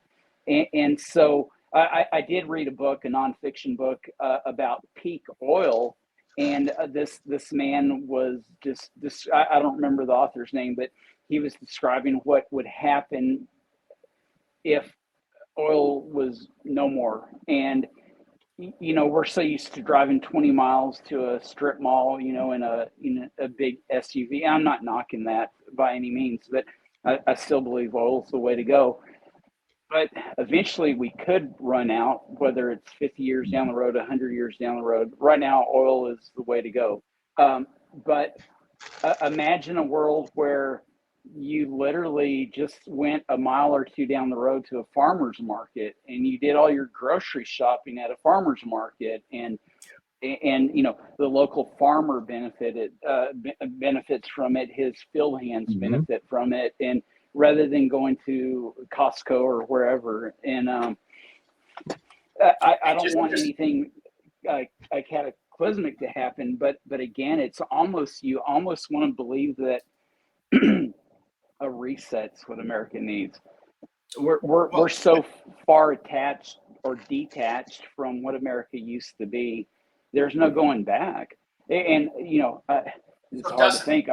Yes, sir. But before you go too far off afield, so again, I'm 50 some years old, and I spent my youth as a kid, from like 10 to 14, coming down to my grandfather's farm in the summertime to pick weeds and do all. And again, it was a place that people came to get produce and get everything from tomatoes and potatoes to flowers. I mean, and then.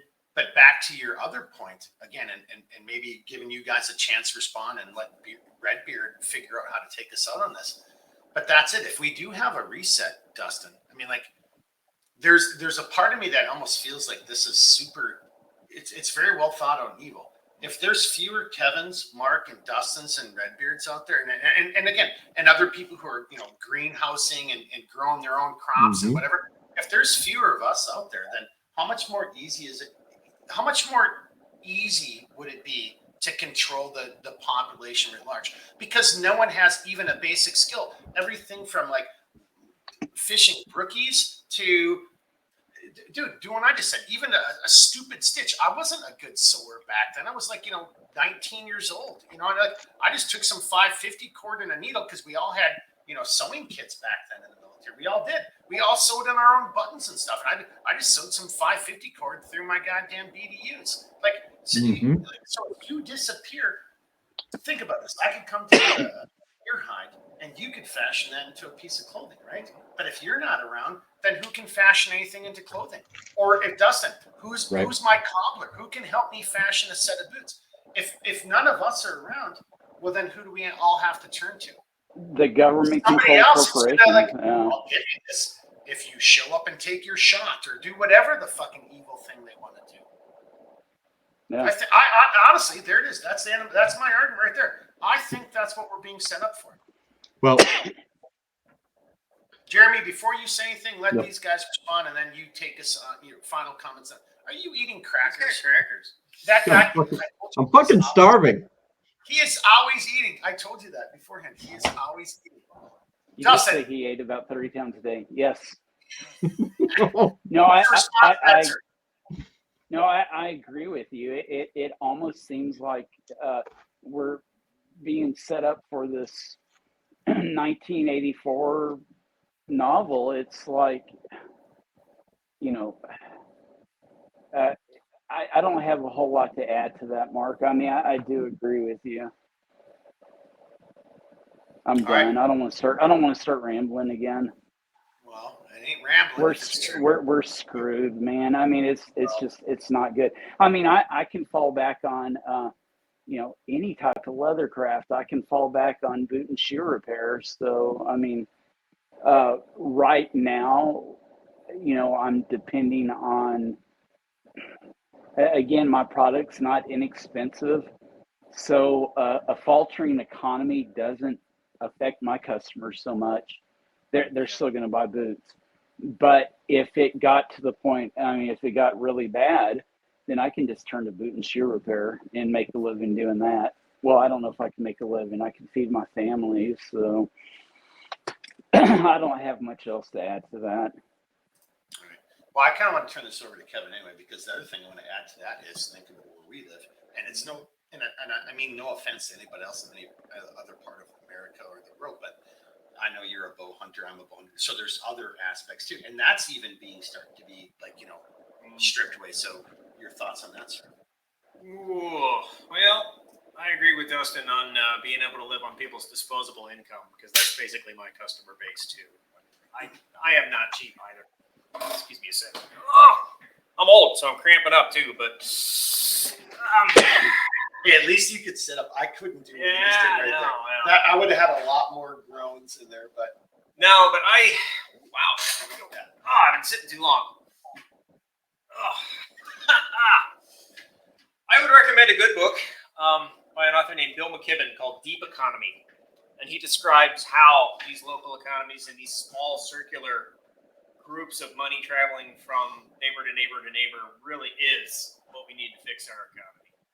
I'm happy to say that what I've seen develop in Duluth over my 27 years here is kind of pointing towards that. It's not bigger than Super One, Cub Foods, and Costco, but you know, we're happy to support it, even if it is 50% more expensive, because to me, that's where I'm going to put my money. But you know, we are freaks.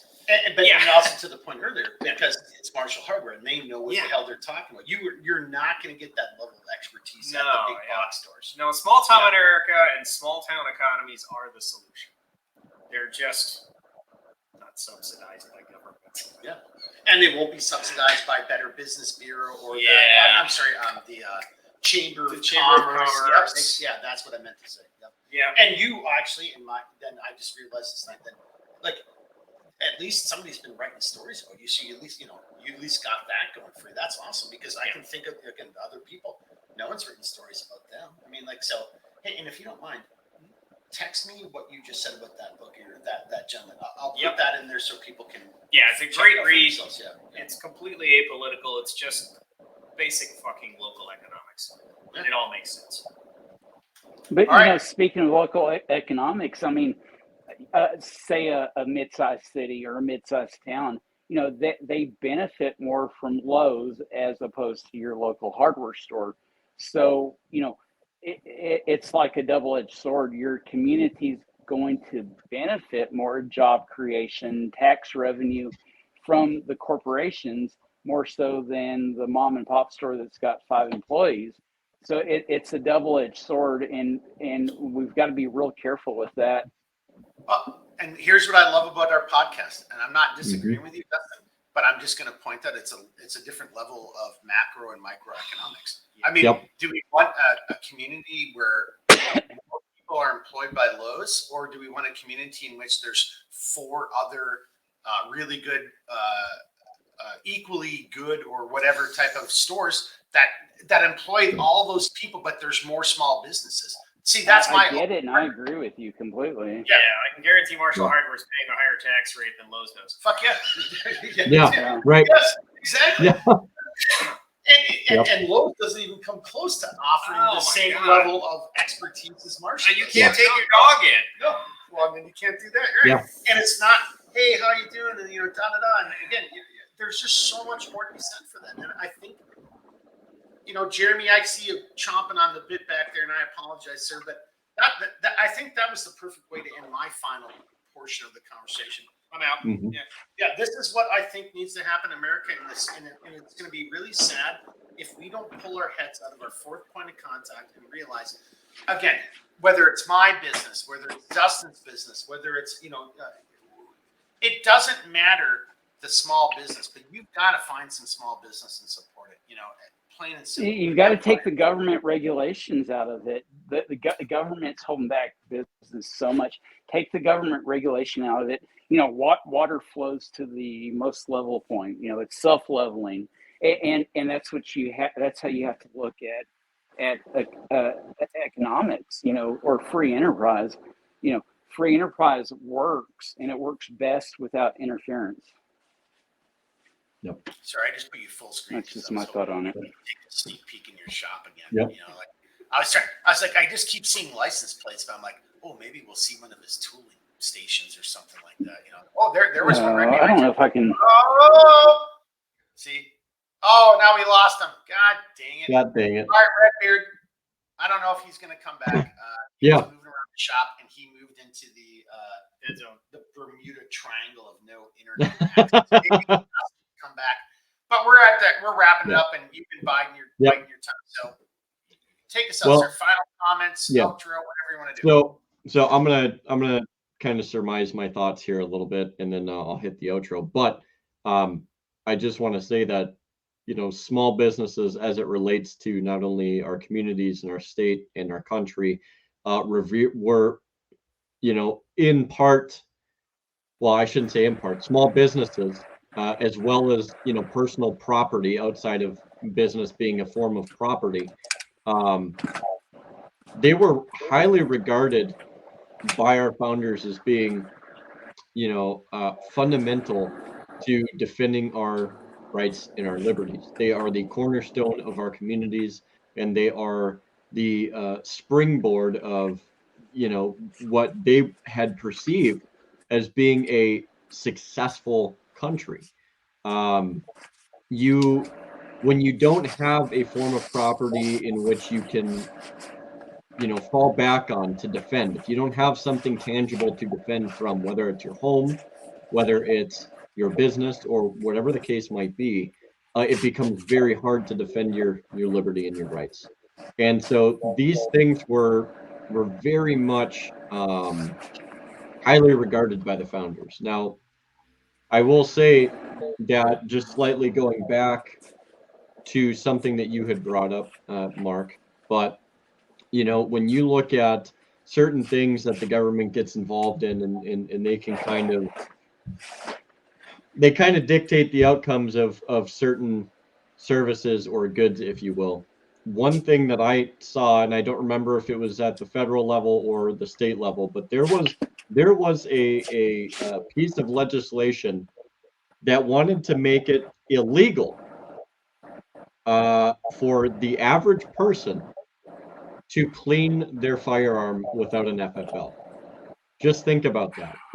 They wanted to make it impossible to maintain your firearm without an FFL. You would be a felonious criminal. Just add to that. It goes worse. I can barely hear you, Mark. They want to do the same thing with you owning a well on your private property. I can barely hear you. Can you hear me now?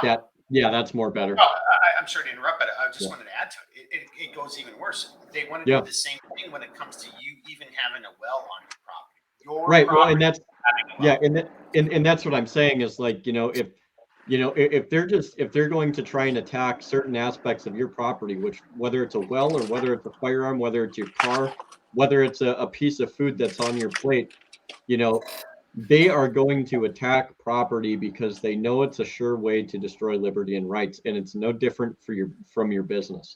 Your business is your property. You put everything you have into that business. That business is a form of income, or it's supposed to be a form of income.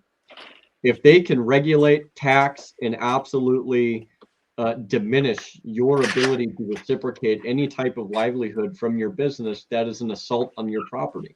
I understand that some people might not look at it that way, but there are historical pretenses that occurred before we had our revolution. Look at what they did to people who, leading up to the revolution, that had businesses. They taxed, and they put tariffs, and they put so many different embargoes and stuff on the colonist tax, in order to deprive them of separating themselves in some way from the British government.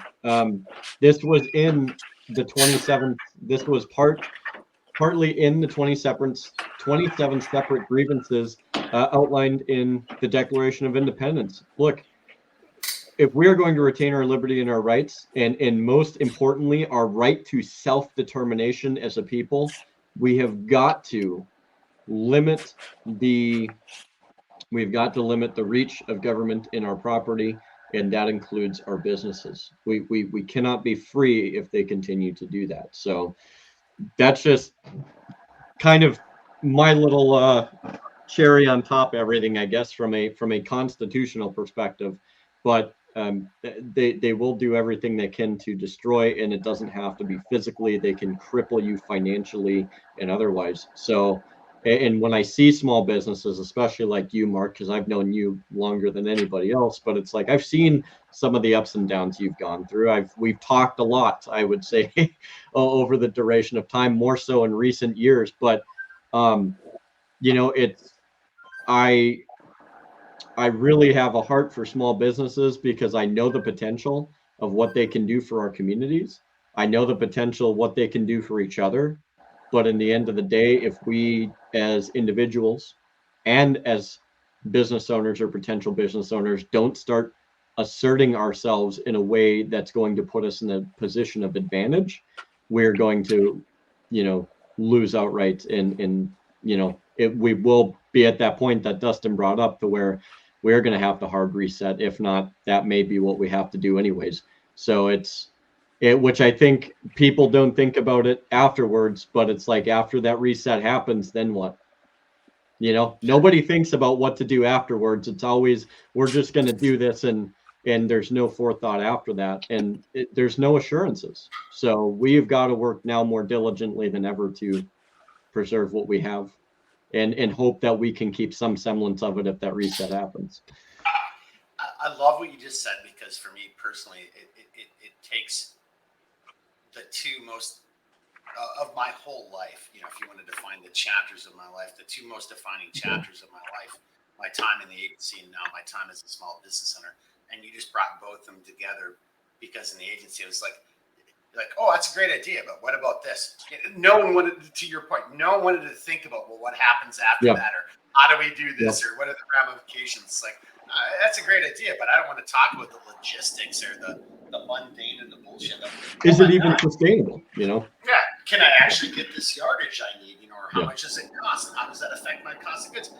Just do it. Yeah. Like, okay, I guess.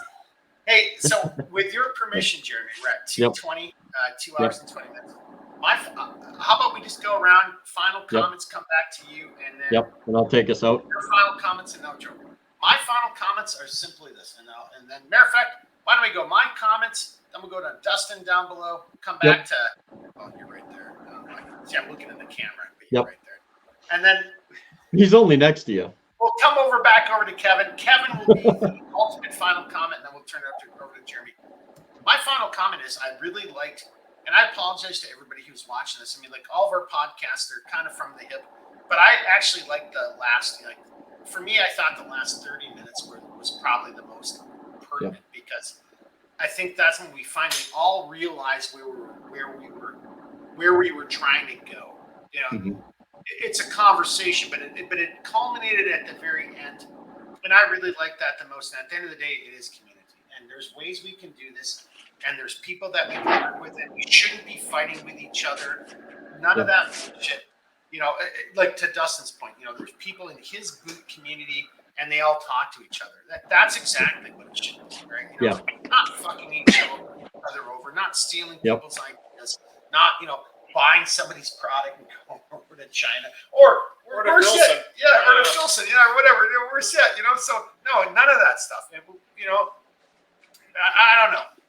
That's kind of my final comment. I think that's where, or my final comment would be: small business is the canary in the coal mine, and if small business continues to degrade and just be destroyed, well, then therefore your economy is about to collapse, and your society is collapsing, and your how we interact as humans. I mean, it's such a downstream type of event. That's my opinion right there. So I know I looked at Kevin, but those weren't his opinions; those were mine. So that's my point right there. Dustin, you want to go next? I think the GCC was the product that I ordered from you several months ago, 6-8 months ago, and I recall that you called me to just discussed the details, and you said, it'll be shipping out in, 4 or 5 days, whatever the case was. But we ended up having a conversation over that one phone call. It's the first time I'd ever talked to you. And that conversation literally lasted an hour. And I think that's what's important for small business. And I think it's the personalization, but like, well, for example, my business, there's something about meeting the person, looking them in the eye who's going to make your footwear. And just like talking with you on the phone and getting to know you. And, as a result, I'll come back. As a result, my whole saying is that if you leave my shop, and unless there's just a big conflict of personalities, if you leave my shop and we're not friends, then I haven't done my job. Go to Walmart, go to Lowe's and get that kind of service. You're not going to. And so I think that's such an important aspect of small business is the personal treatment that you get. So, you certainly extended that to me when I ordered my GCC, but, I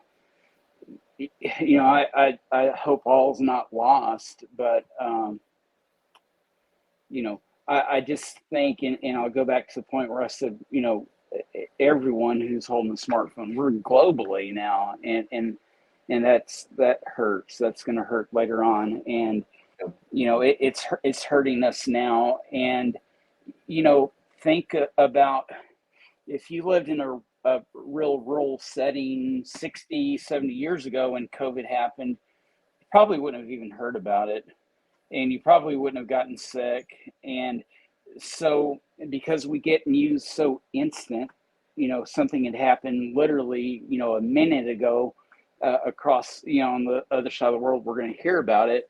And because the information has moved so quickly, and so I think the whole COVID deal was just a panic that happened, and it got out of hand. And as someone said earlier, the government saw that as an opportunity, and it's really a shame because a lot of people lost their livelihoods, and a lot of people did die. I mean, for sure it was a real thing, but just, for someone else's opportunity, and that's bullshit. And it's really scary to think about that they're always looking for opportunity, and someone's going to fall victim to it.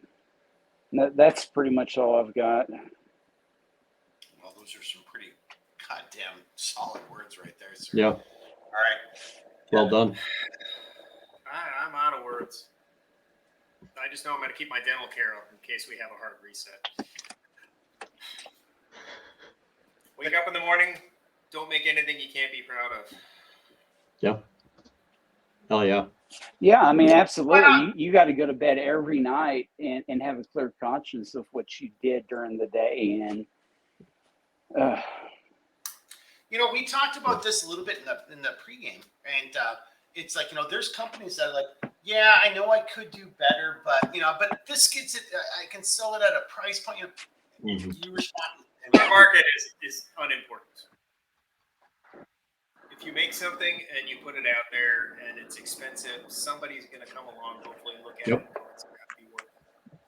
That's right. And if you put your name on it, it's got to be the best that you can do. It's not I could do better, but. And I'm saying that decades in. Yeah. I mean, like I said, if it's not worth trying to convince somebody to buy something that's very expensive, I have plenty of other things I can go do while it sits on the shelf. Yes. Yeah, to include fishing. Yeah. Or spending time with your family or whatever. Yeah. Yep. So in other words, if you're gonna do it, do it. Yeah. Yeah. All right, Jeremy, I mean, it's all you for final comments. Actually, I want to give Dustin one more final chance because he's walking us and just teasing us with his shop. No, I was just gonna add to what Kevin said, but I've gotten to the point now where I don't even justify my pricing anymore. It's like beforehand, or when I first started this, I thought I had to justify my high price. But it's not really a high price for what you're getting. But now it's like if someone says so and so will do the same boots for $300 cheaper, and now I'm like, you know what? That sounds like you and that maker would be a better fit than me and you, Yep. and I think you should do that. So, Yep. so I'm not going to justify it anymore. I mean, the cards will land where they fall, but you know. Well, and like somebody once told me, Dustin, know your worth. You have to know your value, Jeremy. Yep. Absolutely. We're sitting here as makers listening to Dustin talk, and we were both just like, "Oh fuck me, yeah." We were just mumbling to ourselves about what Dustin just said. I totally agree. Matter of fact, this might be an eye-opening experience for me. Maybe I need to, again. Oh, your shit's so expensive. I'm like, really? If I was on Shark Tank and I had I'd be laughed off of that show in a heartbeat. We're like, you don't have a product. You're not even making money off what you're doing, dude. I'm like, Jeremy. Yeah. You, sir. Yeah. So like I just told Dustin, I said a lot of that factors into knowing your worth. Like if you know what you're making is good shit, somebody will come by and buy it, and don't settle for fucking less, because anything less is not worth your time. So on kind of a final note, there's a quote that I've shared before, but I feel like it's relevant, but I'm going to preface it with this. Small businesses are a cornerstone to the preservation of liberty and rights. They are a form of property that must be overwhelmingly defended. They are something that you build with your hands, your hard work, your sweat, your blood, and your tears. And they are the absolute product of what I feel we are as individuals, because we invest ourselves in these things. So what is seen through your business is, I believe, an edification of who we are as people. That being said, I want to share a quote. And like I said, I've said this quote before, Mark, but it's by Justice Blackstone. And it says, "The more secure an individual's rights are, the more prosperous a community will be. The more liberty a community will have in which the public good is expanded." Look, if we lose our small businesses, we will lose rights and we will lose liberties, because it is one less piece of property that we have to use to defend our communities against things like tyranny or overreaching government or anything of the sorts, in which public good is usually not amplified but diminished. There has not been a place where tyranny has reigned through history in which the individual has either had more liberty or more rights, much less their own property or the ability to earn a wage by a reasonable means in the sweat of their own brow. So as a result, my plea to people is to support your small businesses, and to other businesses, support each other, because you are, whether you realize it or not, you're in a fight for your own existence. And this existence is predicated on your rights and your liberties. So I'm going to leave it at that. I don't know if you guys have anything to say to that. Otherwise, I can take us out. You're muted, Mark. Thank you. I've got one thing to say to it. You ready? Mm-hmm. Holy fucking shit. Well said, sir. Holy fucking shit. Well said. You just, if there's anybody who's watching this, who knows how to cut that and make that our little sound bite or our little, or whatever those things are called, the little micro, dude, do that, because what Jeremy just said, that was the fucking podcast right there. Well done, sir. Well fucking done. I always seem to package it so nicely at the end. If I could do this in the very beginning, I'd give it an hour and a half. Well, let's get people to watch the damn podcast, but that was well fucking said, sir. Take us out. All right. And on that note, I just want to say thank you. A very heartfelt thanks to all of our guests. You guys are especially awesome. Dustin. I now he's really, up there really, walking in the woods. Is he like hunting right now? Dustin, are you hunting? Hey. What are you doing? No, I'm walking. My shop is on my property, so I'm just walking to my house. Fair enough. Well, thank you. Dustin's up there. I thought he was like hunting deer or some shit. I thought he was going out for quail or some shit like that. I was like, all right. You know what? Honestly, Dustin needs to have like one of honestly, I think he needs to have one of Kevin's pieces of gear on right now when he's walking outside. That's Boy why. is in Texas. Come on. Yeah, well, Yeah. Well, yeah. it's funny.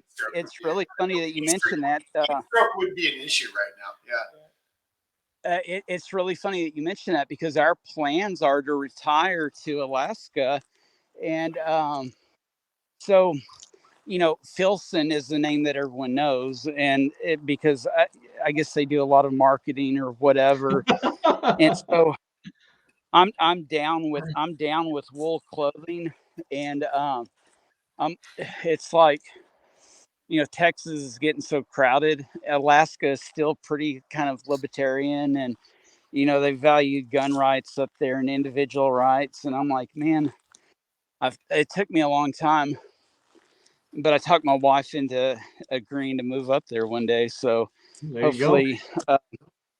Hopefully one day we'll head up there, and then I'll need some wool. So Empire Wool and Canvas, buddy. Empire Wool and Canvas when you're ready to move up to Alaska. Because right now you would be heat stroking if you were wearing his gear. Yeah. All right, Jeremy. Kevin, Yep. you got any last comments to make? Nope. Final things? All Any good. little plugs? Anything? No, it's my bedtime. All right. It's All right. bedtime. And he's actually been Yeah, tortured after with that. this. I've had like 2 glasses of wine the whole time, and he hasn't been able to drink. He has to drive. So it's been torture. So on that note, Jeremy, Yeah. well, actually, I just want to say to Dustin, Jeremy's going to do our outro. Dustin, this is the second time, once over on Centerline Systems and then now here on Mission Critical.